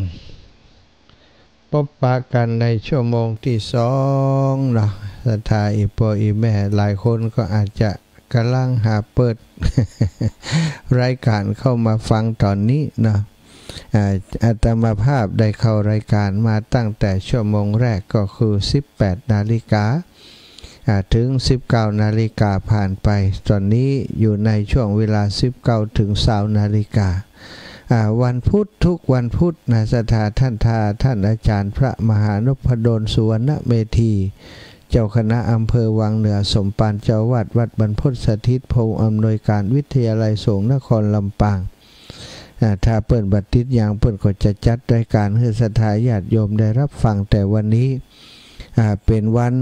วันสำคัญนะสำคัญก็คือเป็นวันเดือนยี่เพ็งซึ่งมีศรัทธาญาติโยมเปิดมาจุดตามประทีปโคมไฟที่วัดบรรพตมาลอยกระทงมาทำพิธีที่นี่ท่านอาจารย์ก็จะได้ให้โอวาทนำศรัทธาญาติโยมปฏิบัติธรรมที่วัดบรรพตสถิตเฮาที่นี่ตัวก็เลยบ่สามารถจะเข้ารายการในช่วงนี้ได้มอบรายการในช่วงนี้เหืออาตมาภาพดูแลรายการแทนครูบาอาจารย์ก็ปฏิบัติหน้าที่แทนครูบาอาจารย์ตอนนี้ได้รับสัญญาณเชื่อมสัญญาณไปตังคลื่นสีขาวตัวเนื้อศรัทธาตังเชียงใหม่ตังลำพูนตังวังเหนือตังแม่ข้าจารย์เชียงไฮ้ได้ฟังรายการไปพร้อมกันกับพี่น้องต่างลำปางตัวก็ขออนุโมทนาบุญขอบคุณกับครูบาอาจารย์ที่เชื่อมสัญญาณ100สัญญาณไปให้พี่น้องต่างบ้านได้รับฟังด้วยกันในวันนี้หลายคนหลายท่านก็ไปวัดประไดเนื่องจากว่ามันค่ำมันมืดบ่มีไผไปส่งเจ็บหัวเข่าแข้งขาโดยก็อาศัยฟังธรรมอยู่ที่บ้านตะกี้ได้บอกว่ากระเดียวจะไปเสาะหาธรรมอานิสงส์ผาติดเสาะพอแล้วบ่มีเด้อแต่ว่าจะเตะธรรมซึ่งเป็นนิยมเตะกันในการตันธรรมผิดตายเหมือนกันนั่นก็คือมาลัยโพธิ์และมหาวิบากเนาะวันนี้จะเตะมาลัยโพธิ์เป็นธรรมเปื้อนเมืองสักผูกหนึ่งสำหรับวันพระนี้ก่อนที่จะเตะทำก็จะปาศรัทธาญาติโยมไหว้พระสวดมนต์ทำวัดเย็นก่อนเนาะกราบพระพร้อมกันกราบ1พุทโธเมนาโธกราบ2ธัมโมเมนาโธกราบ3สังโฆเมนาโธ อิมินาสการเรนะพุทธังอภิปูชยามิอิมินาสการเรนะธัมมังอภิปูชยามิอิมินาสการเรนะสังฆังอภิปูชยามิ อะระหังสัมมาสัมพุทโธภควาพุทธังภควันตังอภิวาเทมิกราสวากขาโตภควตาธัมโมธัมมังนะมัสสามิกราสุปฏิปันโนภควโตสาวกสังโฆสังฆังนะมามิกรานะโมตัสสะภะคะวะโต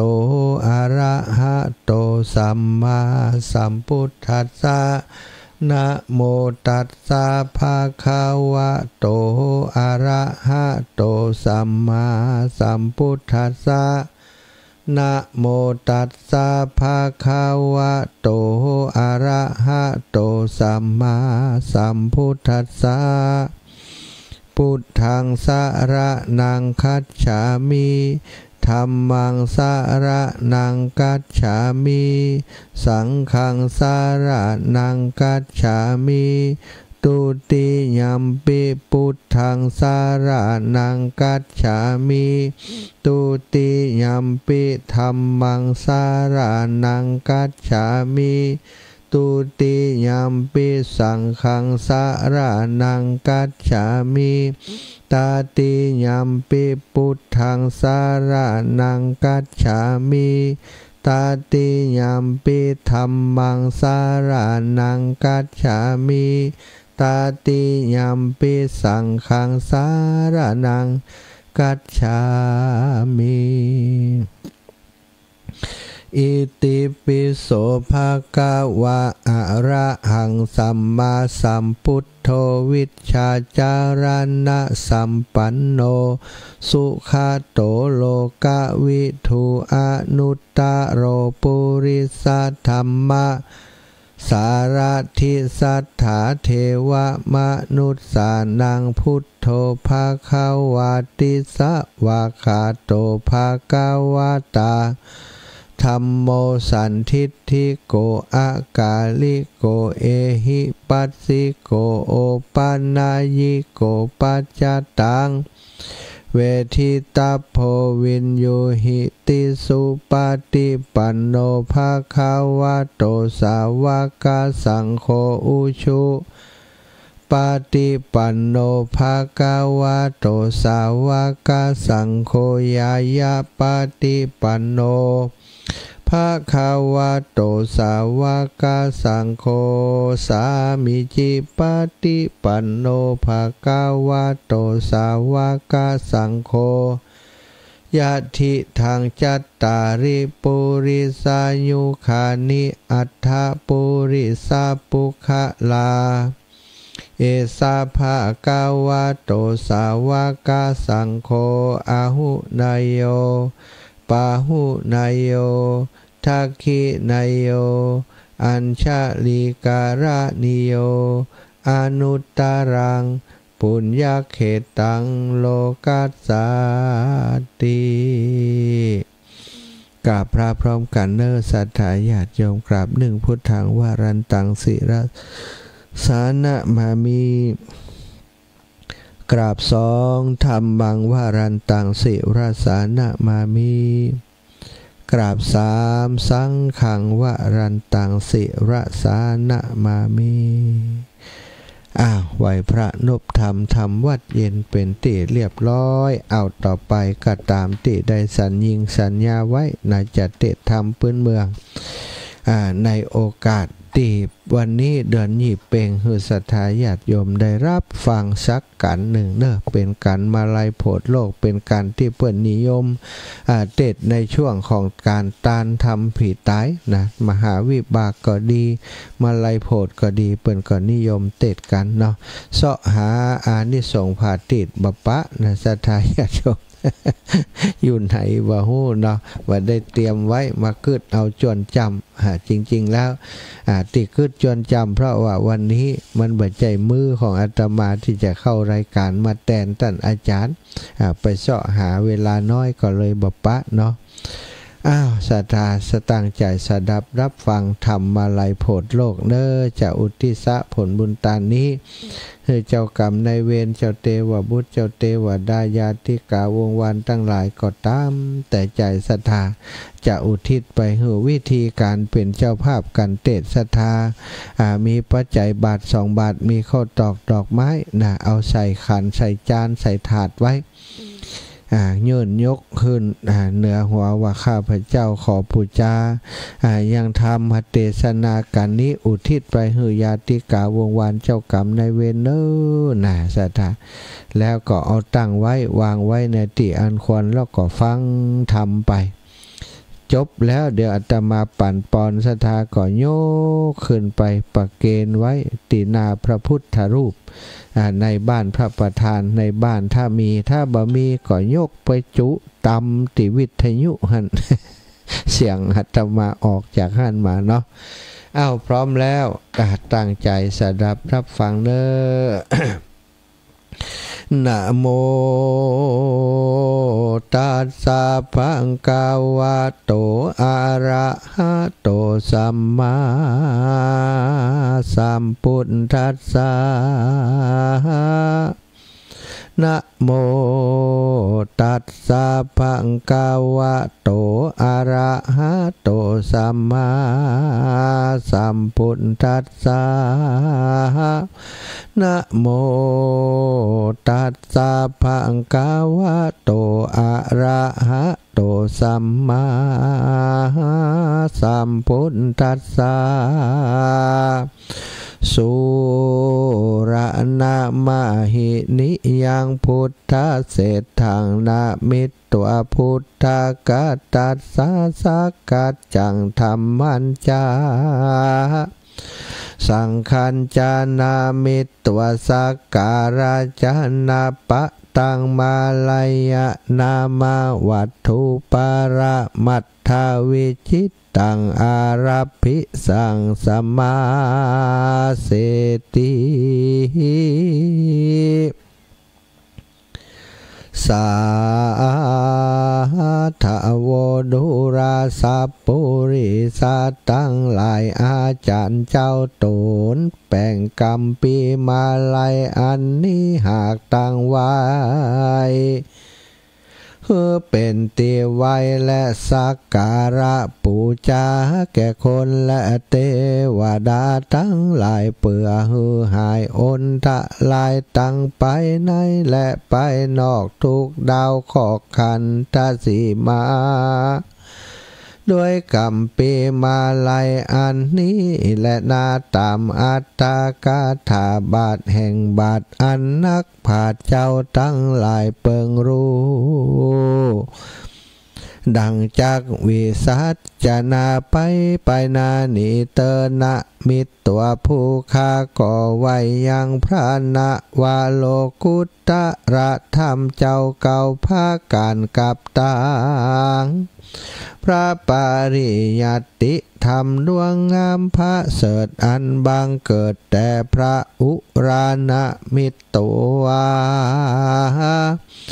ผู้ข้าก่อไว้ยังพระอริยสงฆ์ตนทะรงจะตุปริสุทธิสินใสสะอาดตนปฏิบัติตามร้อยพระพุทธบาทสัพปัญโยนำเอาคำสอนตนครูโลกลา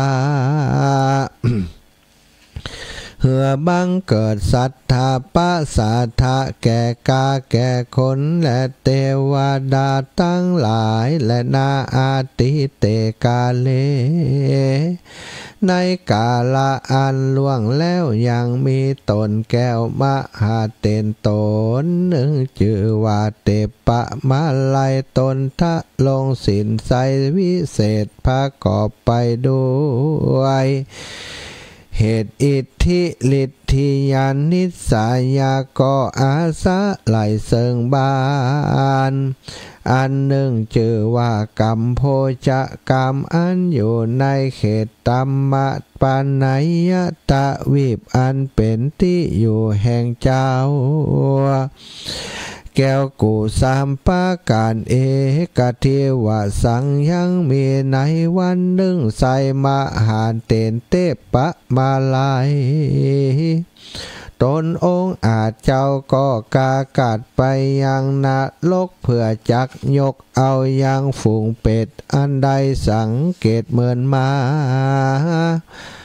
ปวิสิทธิ์ตัวเจ้าก็เข้าไปสู่ยังสำนักแห่งพญายมพิบันวันนั้นแลนนานในเมื่อพญายมมาลาดหันแล้วยังตนแก้วเตปปะมาลัยก็ภาษะไหลแจงจอดชะลาดรูรอดทุกวันว่าพันเตข้าไว้เจ้าตนบุญมากเจ้ากูลุกจากพระเทศเขตใดมานั่นจาติปากาโตมหาเตนเตปะมาลัยก่อขานกำไปเร็วรีบว่าเฮาลุกจากจุมปูติบเมืองคนมามีกำผาธนามักไก่โปดพุงสาด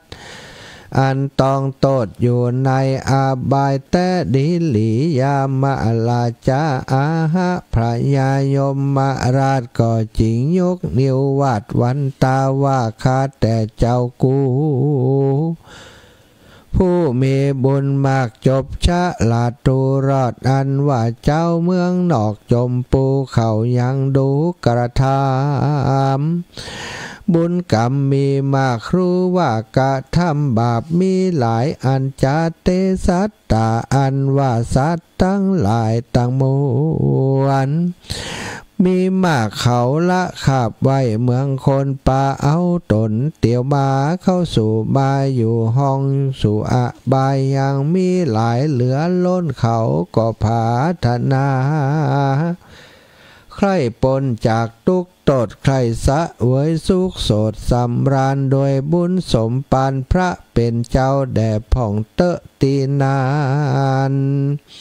มหาเตนจาเตปะมาลัยก็ยังทะลงสินใส่สะอาดเจ้าก็ลีลาดไปนูยังฝูงบูตูสัตนะโลกอันต้องตดมีอยู่หลายโกดหลายแสนเจ้าก็ไปสู่แดนนรก8 แห่งอันกรรมวิบากตกแต่งฮือเป็นไปมีตนว่าวิตระนีมอใหญ่ลูหะโลหะกุมพิใจปอดีใจปอดีอุสุตะนรกมีขอบเขตสังขาตะนรกเป็ดปุนกว่าตายแล้วกับกายมาเป็นตัวดังเก่าเอวิจีนโลกนั่นเหล่าสัตว์ร้อนเอาโดยฟองไฟบังเกิดเธอเป็นไปหลายอย่างโลลุวะนาโลกเป็นดังเครื่องกงจักสันตะนาโลกกับพับแผ่วหลอดวิลิยะนาโลกขอดสุดปายเจ้าก็บ่ดูได้แต่ใสมีใจมักไข่โพดผงสัตตะโลกทั้งหลายคือปนจากอบายเจ้าก็กฎหมายสังเกตไว้เว้นแต่โพดบ่ได้เพราะเว้นหาภาการจากอย่างตอละมันด้วยกรรมวิบากเพราะอนันตาลิยะกรรมหากเป็นนักจักเอารอไว้ทาพระอาลิยะเมตไตเจ้าจักมาทาลัดซาภายโพดเปื่อหือปนจากโทษไปลูนและนาตีนั้นพระมหาเถรเจ้ามาไลก็ปิกคืนไปบ่จาสู่สำนักยามาลาจาอาหะก็กล่าวว่ามหาราชเจ้าตนฉลาดเป็นใหญ่ในอบายฝูงสัตว์ตั้งหลายทุกหมู่ทวนนากูหญิงใจอันถ้าลงตกทุกในอบายยังมีหลายมากโลนเขาบ่ได้ป้นก็คือกรรมพวกกะทำกรรมหาภาการยังรอทาตนพระบุญบานบ่เศร้าคือพระอริยะเมตไตรเจ้า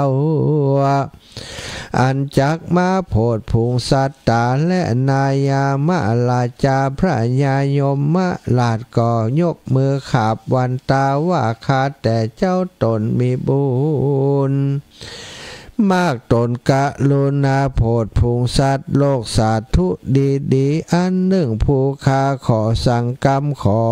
เมตตาไปบอกแก่เจ้าเมืองนอกจมปูฮือเขาเรียบเล่งดูกระทำบุญฮือตานรักษาศีลภาวนาอย่าฮือใดขาดอย่าใดพระมาตลาสาอย่าฮือเขาได้ปิกปอกขึ้นมาตีเก่าขออย่าฮือมาทะลงตุกเหล่าอะเวจีฮือเขาหนีไปไกลหลีกเว้นป้นจากต่างเส้นเขาอะบายขอนิมนต์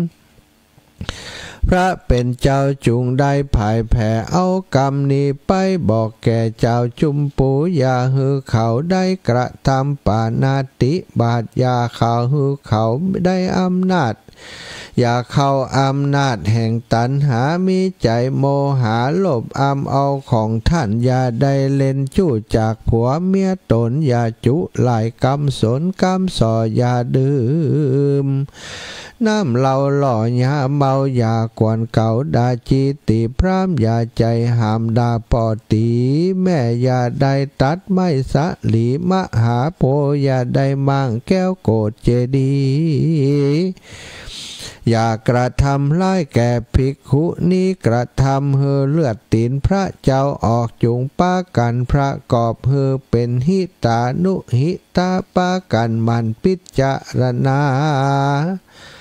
จำเริญเมตตาภาวนายังเตวตุตังหาก่อจักได้เป็นบุญไปแก่การนำไปสู่จันฟ้าและเนรปานขอนิมนต์ตนเป็นเจ้านำเอาความนี้ไปบอกแก่เจ้าจุมปูติบเมื่อเบาเมืองนอกจุมปูติบแด่เติดเถโลอันว่ามหาเตนเตปะมาลัยตนองค์อาจก็ได้ยินคำสั่งพญายมมาลาดลาจาเจ้าก็รีบเสด็จมาโดยลวงอากาศก็มาถึงยังอาวิวัตวิหารตนถึงวันลุนมารอดลุงเจ้า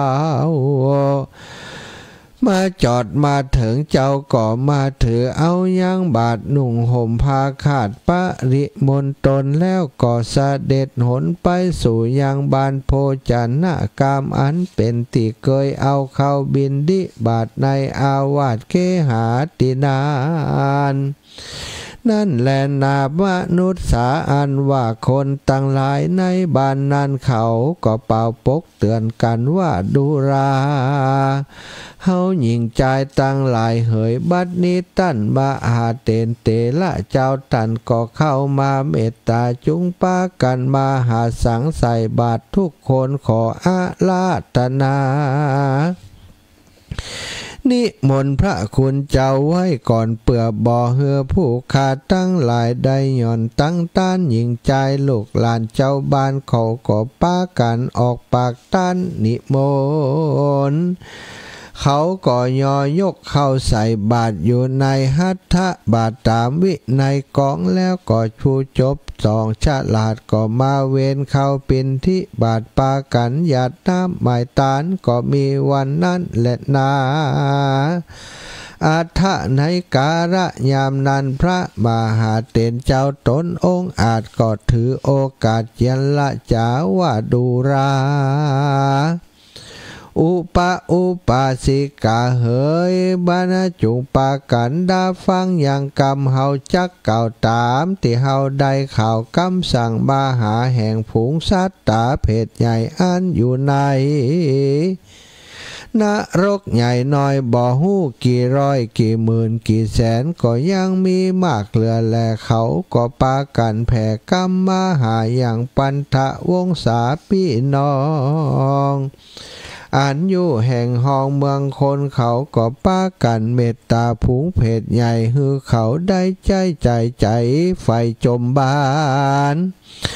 จงมีศรัทธาตันอาตานรักษาศีลฟังธรรมอย่าขาดอย่าฮือได้พระมาดอย่าน้ำไปหาฝูงสัตตาเพศใหญ่ฮือเขาได้รีบป้นจากนรกเฮือได้ยกคืนสู่สวรรค์ไปเตรียมตันแทบไตตันต้านใต้อินตาเตือได้ไปปูจายังติวิเศษคือว่าพระเกศแก้วจุลามณีสลีมหาธาตุยาเฮือได้ขาดจุวันศีลแดเตอว่าอันก็มีวันนั้นและนาส่วนมหาเถรเทพมาลัยเจ้ากันสั่งเฮือมนุษย์สากะนาเจ้าจุมปูตรีบสันนั้นแล้วก็กากาดแก้วไปสู่ยังอาวาสแห่งตนก็มีวันนั้นแลตั้งแต่แรกนั่นไปนาส่วนอันว่าคนตั้งหลายก็ปากันเว้นจากกรรมหาภการ คือว่าบ่กระทำปานาติบาทบ่ฆ่าสัตว์ลักของตันบ่เล่นจู้บ่จุลายหลอกไผบ่ดื่มสุราเมลัยเต้าตะทำแต่กรรมดีอันดีมีตนว่าหือตานรักษาศีลเมตตาภาวนาไปบ่ขาดประกันใส่บาตรใหญ่น้ำไม่ตันไปหายังผงสัตตา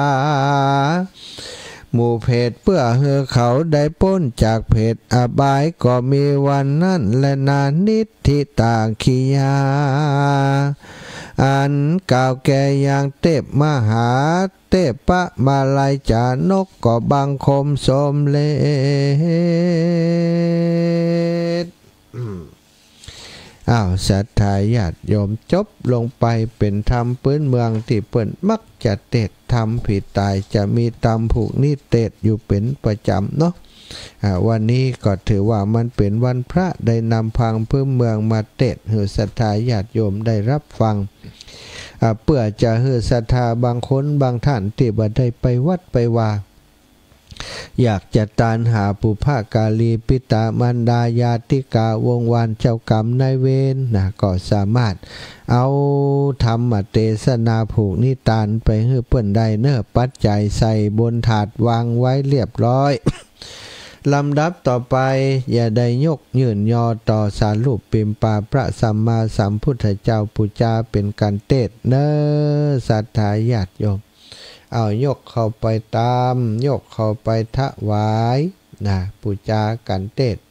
แล้วก็หับปอนสาธุสาธุอาจารย์ในวันนี้หากก็เป็นวันดีสาลีสุปมังกละอันประเสริฐล้ำเลิศยิ่งกว่าวันและยามตั้งหลายวันนี้เป็นวันเดือนเพ็ญ15 ค่ำเดือนยี่เปงพระจันทร์เล็งสองราชศรัทธาเจ้าข้าหมู่เฮาท่านเจ้าตั้งหลายได้น้อมนำมายังรัศธรรมเทศนามาลัยโพธิ์โลกซึ่งอาตมาภาพก็ได้ฉลองศรัทธาแสดงพระธรรมเทศนาผูกนี้จบไปแล้วนั้นบัดนี้ศรัทธาท่านเจ้าทั้งหลายได้ยื่นโยงมายังจตุปัจจัยสำหรับการเทศน์การธรรมนี้ปุจจาธรรมกันนี้โดยมีจิตเจตนาเพื่อจักอุทิศผลบุญตานี้ไปหือกับเจ้ากรรมในเวรเจ้าเทวบุตรเจ้าเทวดาตลอดถึงญาติกาวงวานที่เปิ้นล่วงลับมาละนาไปสู่ปาลโลกไปนาก็ขอพระนิสงผลบุญนี้หือไปจุไปจอดไปหลอดไปเถิงเติงจิตตะดวงวิญญาณของเขาเจ้าทั้งหลายนั้นไปถึงเมื่อยามเจ้าก็ขอให้ได้กลับกลายเป็นข้อไงไปถึงเมื่อยามลายยามขวายก็ขอให้ได้กลับกลายเป็นแผ่นเสื้อแผ่นผ้าไปถึงเมื่อยามลูนปูนลาก็ขอให้ได้กลับกลายเป็นข้าวทิพย์น้ำทิพย์10 ประการบุญสมปานศรัทธาญาติโยมอีป่ออีแม่ทั้งหลายได้ฟังน้ำฟังธรรมได้ทำบุญฮือตานได้รักษาศีลได้ปฏิบัติธรรมเนื่องในวันพระเดือนยี่เปงในวันนี้ก็ขอให้เป็นพระวัดปัจจัยมาเตรียมมาเติมมาเพิ่มบุญญาและศีลศรัทธาท่านเจ้าทั้งหลายให้ได้อยู่ดีมีสุขแม้นว่าพยาธิอาพาธก็ดีข้อเกณฑ์เป็นภัยก็ดีความกังวลอนฐานลายในจิตในใจก็ดีเกิดขึ้นในตัวในตนในจิตในใจของศรัทธาท่านเจ้าทั้งหลายโดยบุญกุศลนี้ขอให้ได้ขจัดปัดเป่าให้ได้มาลายหายไปให้ได้กลิ้งกาดออกจากตนจากตัวศรัทธาญาติโยมทั้งหลายโยมพ่อโยมแม่ทั้งหลายเหมือนน้ำที่กลิ้งกาดลงจากใบบัวใบบอนแม้นว่าศรัทธาท่านเจ้าทั้งหลายปรารถนาที่จักอุทิศผลบุญตานี้ก็ขอให้สมกรรมกรรมปรารถนาจุเนื่องจุประการนับแต่นี้ไปนาอยู่ให้ท่านเจ้าทั้งหลายมีใจไปก็ขอให้ท่านเจ้าทั้งหลายมีโชคมีลาภได้ภาพแพ้ยังขัดซื้อสัตว์โถหมู่ปัญจมิตรคิดร้ายทั้งหลายเหล่านั้นเฮือกลับมาสวามีภักเฮือกลับมายอมรับเฮือกลับมาฮักบาห่มศรัทธาท่านเจ้าทุกคนทุกท่านนับแต่นี้ไปนานนั้นก็ขอเฮือเจริญไปด้วยอายุวันนะสุขภละปฏิภาณธนสารสมบัติได้การกุ่งลุ่งเรืองจุเนื่องจุประการนั่นจงจักมีเตี่ยงแต่ดิลียะถาวาริวหาปุราปาริปูเรนติสาขารังเอวะเมวะอิโตทินังเปตานังอุปกัปปติอิชิตังปัตถิตังตุมหังขิปปะเมวะสมิจฉตุสัพเพปุเรนตุสังกปา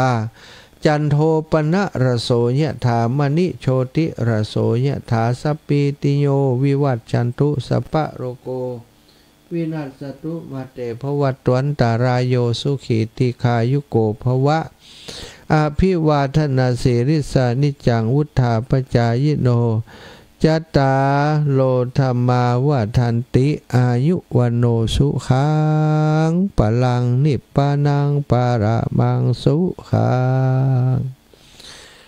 ศรัทธาจบลงไปจบม้วนบริบูรณ์แล้วเนาะวันนี้วันที่5เดือนพฤศจิกาเป็นวันที่อาตมาภาพทุกปีบางปีจะได้ปฏิบัติธรรมนะปฏิบัติธรรมปิดวาจาวัน2 วันสถานธรรมมันมาตรงกับงานอย่างแต่ว่าณปัจจุบันนี้สถานการณ์ปัจจุบันนี้บ่เอื้อกับอาตมาที่จะได้มีโอกาสปฏิบัติธรรมเคร่งครัดกับตัวเองในช่วงของวันเกิดนะก็เพราะว่ามีกิจกรรมที่จะต้องทำโดยเฉพาะอย่างยิ่งปีนี้วันที่5เดือนพฤศจิกายนซ้ำมาเป็นวันสุดท้ายของกฐินทานเดือนยี่เพ็งวุ่นวายไป ไหนจะนู่นไหนจะนี่เลยบ่ได้ทำบุญได้ปฏิบัติอย่างนักแต่ว่าวันนี้ก็ได้ไปทำบุญร่วมบุญกฐินทานกับคณะศรัทธาครูบาอาจารย์สมณศรัทธามูลศรัทธาบ้านฟ่อนบ้านฟ่อนซึ่งมีการตานกฐินวันนี้อาตมาก็มีโอกาสได้ไปร่วมบุญนำต้นกฐินไปร่วมป้น1 ต้นนะบริวารกฐินต้นปัจจัยไปร่วมเปิ้น1 ต้นตามมีตามได้นะติศรัทธาเปิ้นให้หอมส่วนตัวมาก็บ่ฮู้จะไปอย่างใดให้มันเกิดอานิสงส์บุญกุศลกับเปิ้นก็เอาไปสร้างบุญก็ต่อก่อบุญใหม่ให้กับเปิ้นได้ไปให้ไปหอมสมทบกับกองกฐินของศรัทธาที่เปิ้นเป็นเจ้าภาพและศรัทธาพี่น้องบ้านฟ่อนจบจากบ้านฟ่อนตีรถบึงไปตีบ้านน้ำโจเนาะซึ่งก็มีศรัทธาญาติโยมเปิดฟังรายการอยู่นักอยู่หลายคนหนึ่งในนั้นก็คือโยมแม่พลอยแล้วก็โยมน้องสมควรใจน้อยนะวันนี้บ้านเปิ่นมีกฐินนะความจริงเปิ่นก็บ่ได้บอกแต่ว่าแอบหู้มาก็คิดว่าเปิ่นไปแสวงบุญไปทำบุญตัวเฮามีบุญมีอะไรอย่างเปิ่นก็ช่วยตลอดก็นึกถึงอยากจะไปเป็นเกียรติกับเปิ้นตัวนะอยากจะไปสร้างบุญกุศลสำหรับวันเกิดของตัวเก่าตัวสดไปติบ้านน้ำโจทีแรกเปิ้นจะรออาตมาไปถึงจะประกอบพิธีบอกว่าจะไปรอ ทำเลยนะเปิ้นก็ทำพิธีไปถึงเปิ้นก็ได้กล่าวถวายกล่าวไปได้สุมาควตานเสร็จเรียบร้อยเปิ้นกล่าวคำถวายกฐินสถาแล้วก็มีการอัปโลกนกรรมเสร็จสิ้นนะได้ร่วมกับเปิ้นได้ถวายต้นปัจจัยกับเปิ้นแหม1 ต้นที่วัดน้ำโจบุญกุศลวันนี้ที่ก็ได้กระทำปั่มเป็นขอเอามาฝากเอามาแบ่งเอามาปั่นกับศรัทธาญาติโยมทุกคนทุกท่านเนอะได้บุญเหมือนกันคู่คนเนาะได้บุญอาตมาได้เต่าได้เต่าใดศรัทธาก็ได้เต่าเดียวกันอย่างนั้นเนอะแม่บัวไขวงหารมีอะไร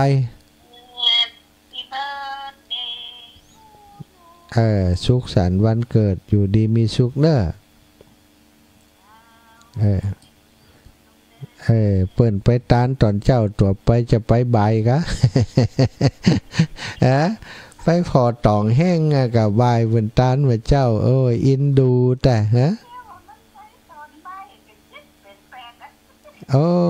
อินดูขนาดตะปิ๋วบอกว่าล่อหมุน8 โมงเนี่ยอิ่มใช่กะฟังอินดูค่ะอินดูแต่พอกลับมาแล้วหันโทรศัพท์มาพอดีกับอันปอศาลาน้อยอยู่ก็เลยเอาโทรศัพท์ให้ตาปิ๋ว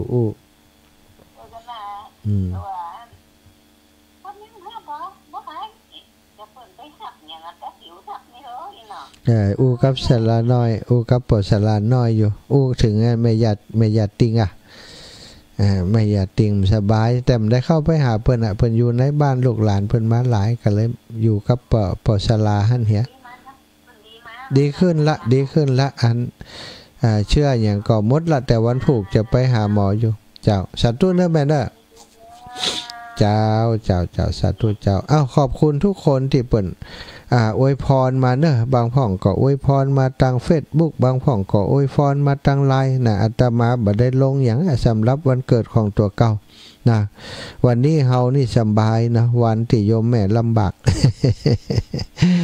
โยมแม่นี่ลำบากนะเกิดลูกคนนี้มาเลี้ยงดูจนใหญ่ดีว่าได้บวชเป็นสงฆ์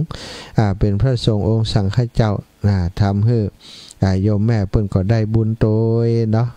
ศรัทธาขอบคุณกับศรัทธาทุกคนเนอะที่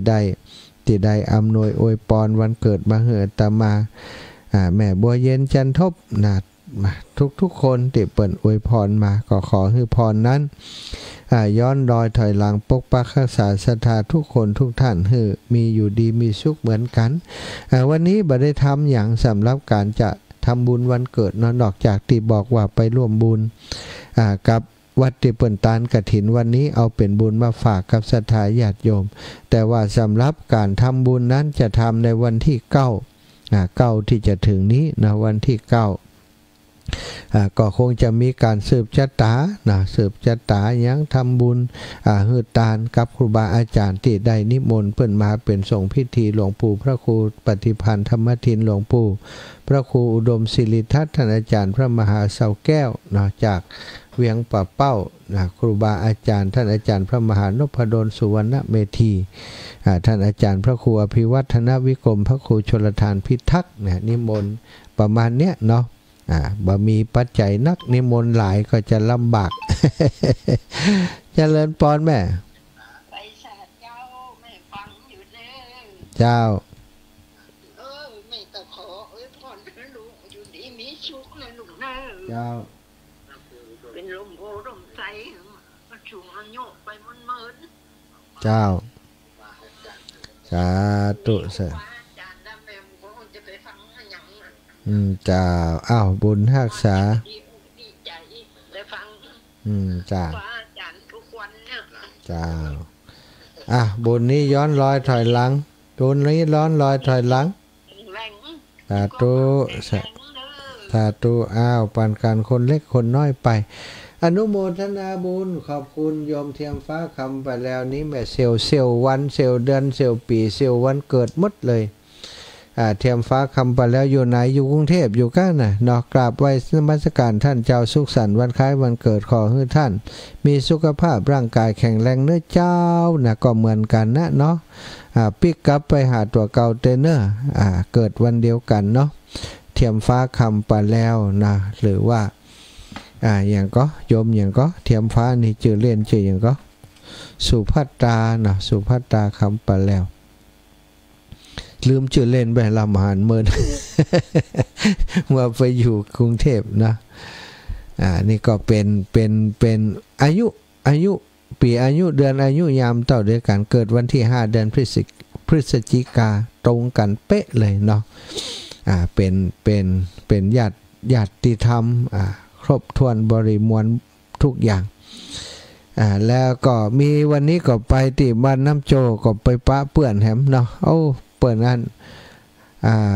โยมเปิ่นบอกว่าการน้ำโจนี่รุ่นตีคัดเลือกได้ผมมี8คนก็อาจารย์สุนหกวัน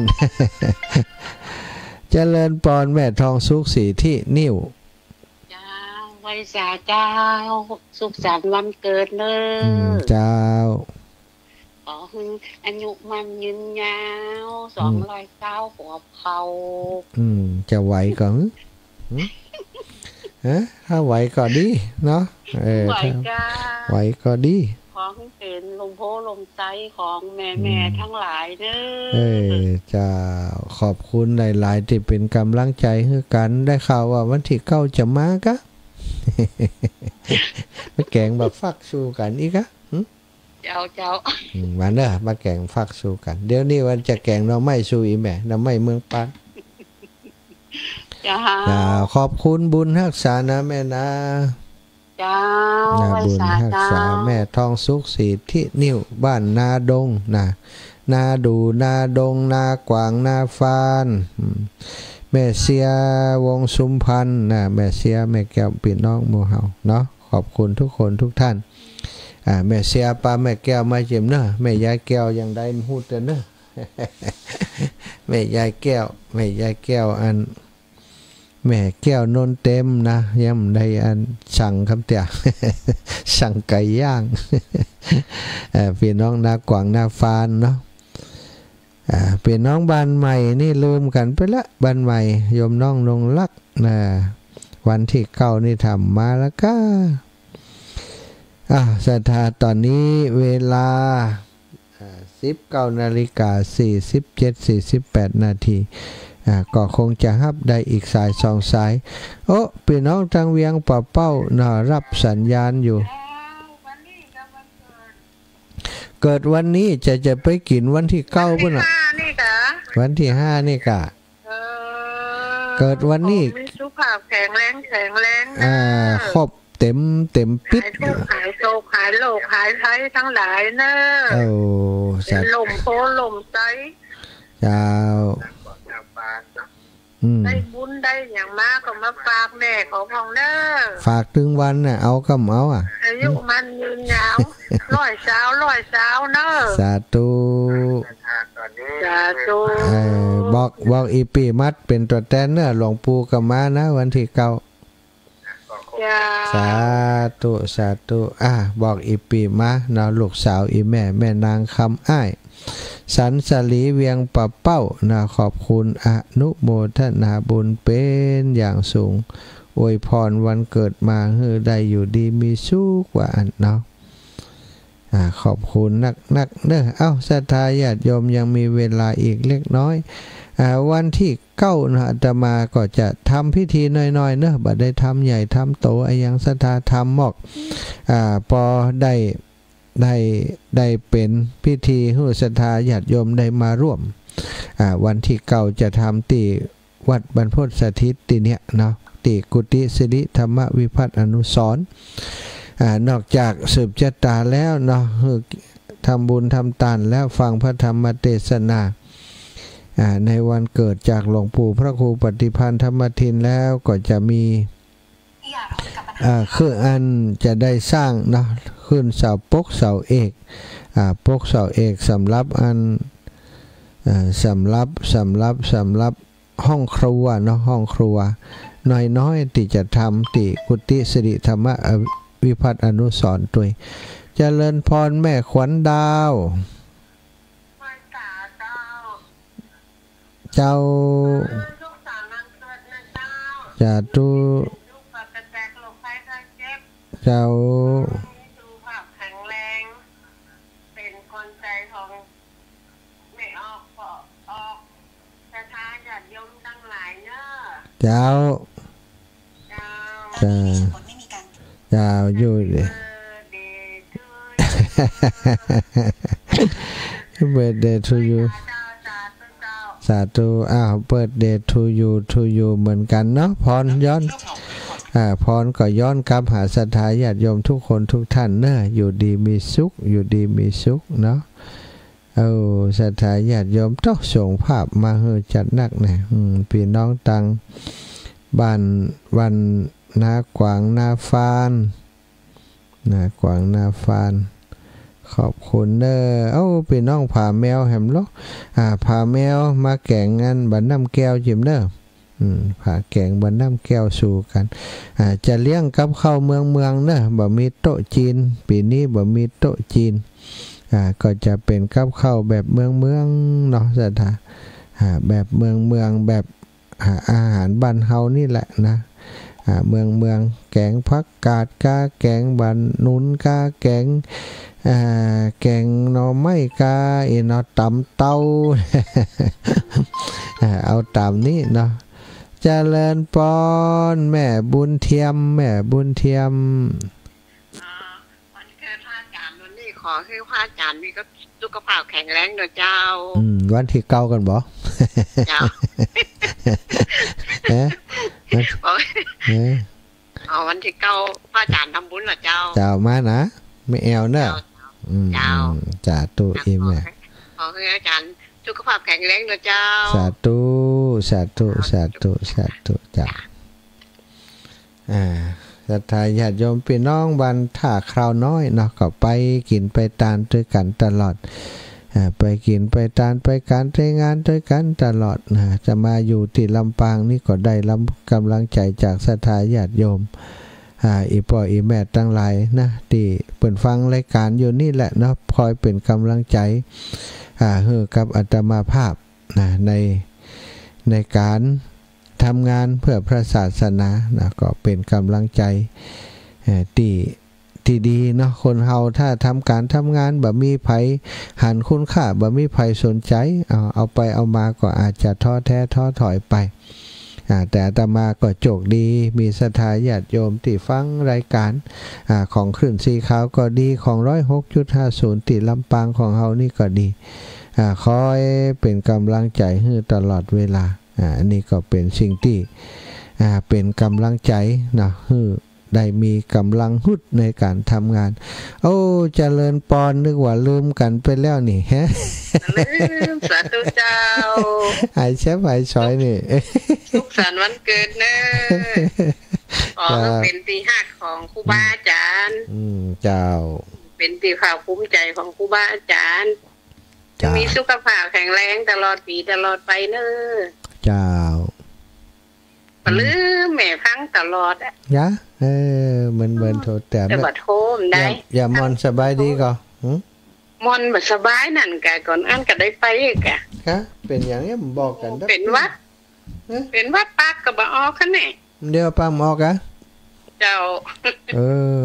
อินดูแต่ได้2วันนี้ล่ะกะจะไปหาอุ้ยมอนสักวันกันเดี๋ยวกันถ้าไปวันใดจะบอกเจ้าขึ้นเติมเป็นนี่แม่จะได้ใช้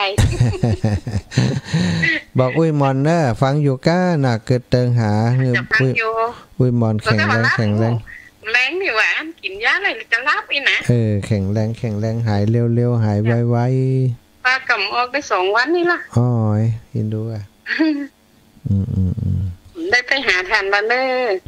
อมันไปหาเรื่องเลยการนาไปใหม่เนาะไปกะวันที่9นี่มากะทำได้ไปได้ไปก่อนเลิกคบว่าเล่นนะว่าเล่นได้นะเดี๋ยวจะไปหาอุ้ยมอนเลิกคบเลยแม่ไปทำบุญที่ไหนวะว่าเล่นเดี๋ยวไปหาอุ้ยมอนอยู่แม่เจ้าถ้าวันใดว่างกันลิมนมาเลยก่อนวันที่9ก็ได้จ้าแม่สาธุค่ะแม่อุ้ยหมอนเตรียมบุญฟูปันหอมปันหายเนอแม่เนอโยมแม่มณีสมบูรณ์เนาะสถาพี่น้องห้วยฮีบ้านสีดอนชัยบ้านห้วยฮีบ้านแม่ไซคำเปิ่นฟังตลอดเหมือนกันแต่บ่ค่อยได้โทรมาเนาะก็ขอบคุณนักขอบคุณหลายๆเนอะบุญกุศลจงปกปักรักษาศรัทธาท่านเจ้าทุกคนทุกท่านด้วยศรัทธาญาติโยมอีพ่ออีแม่ทั้งหลายพอเวลาแล้วตอนนี้ 19:55 นาทีเนาะก็ก่อนที่จะนำรายการจากลาศรัทธาญาติโยมไปก็ขอบุญกุศลทุกอย่างทุกประการเตียตมาภาพกระทำสั่งสมอบรมมาจงเป็นพระวะปัจจัยให้ศรัทธาญาติโยมได้อยู่ดีมีสุขได้มีอายุมันขวัญยืนเด้อจะเริญป้อนมาอีกสายหนึ่งจากตั้งใดเจ้าอีแม่เจ้าพูดตึงหา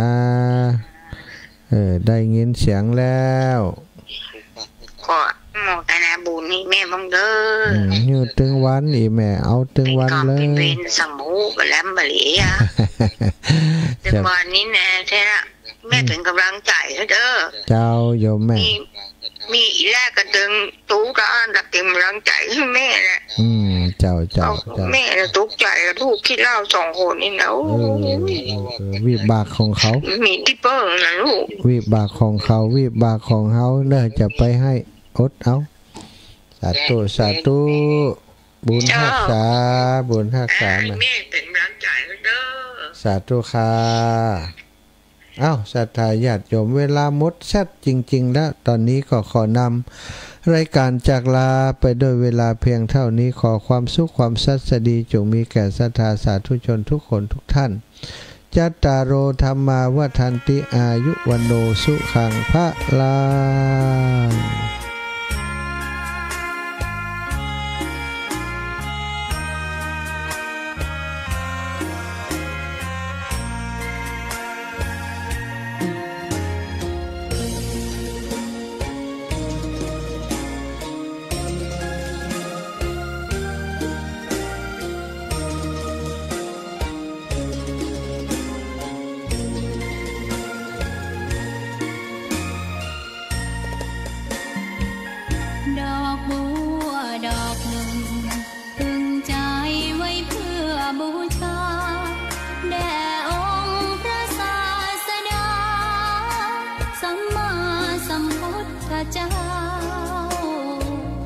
มีความงามเงียบไม่เปรียบเทียบเขา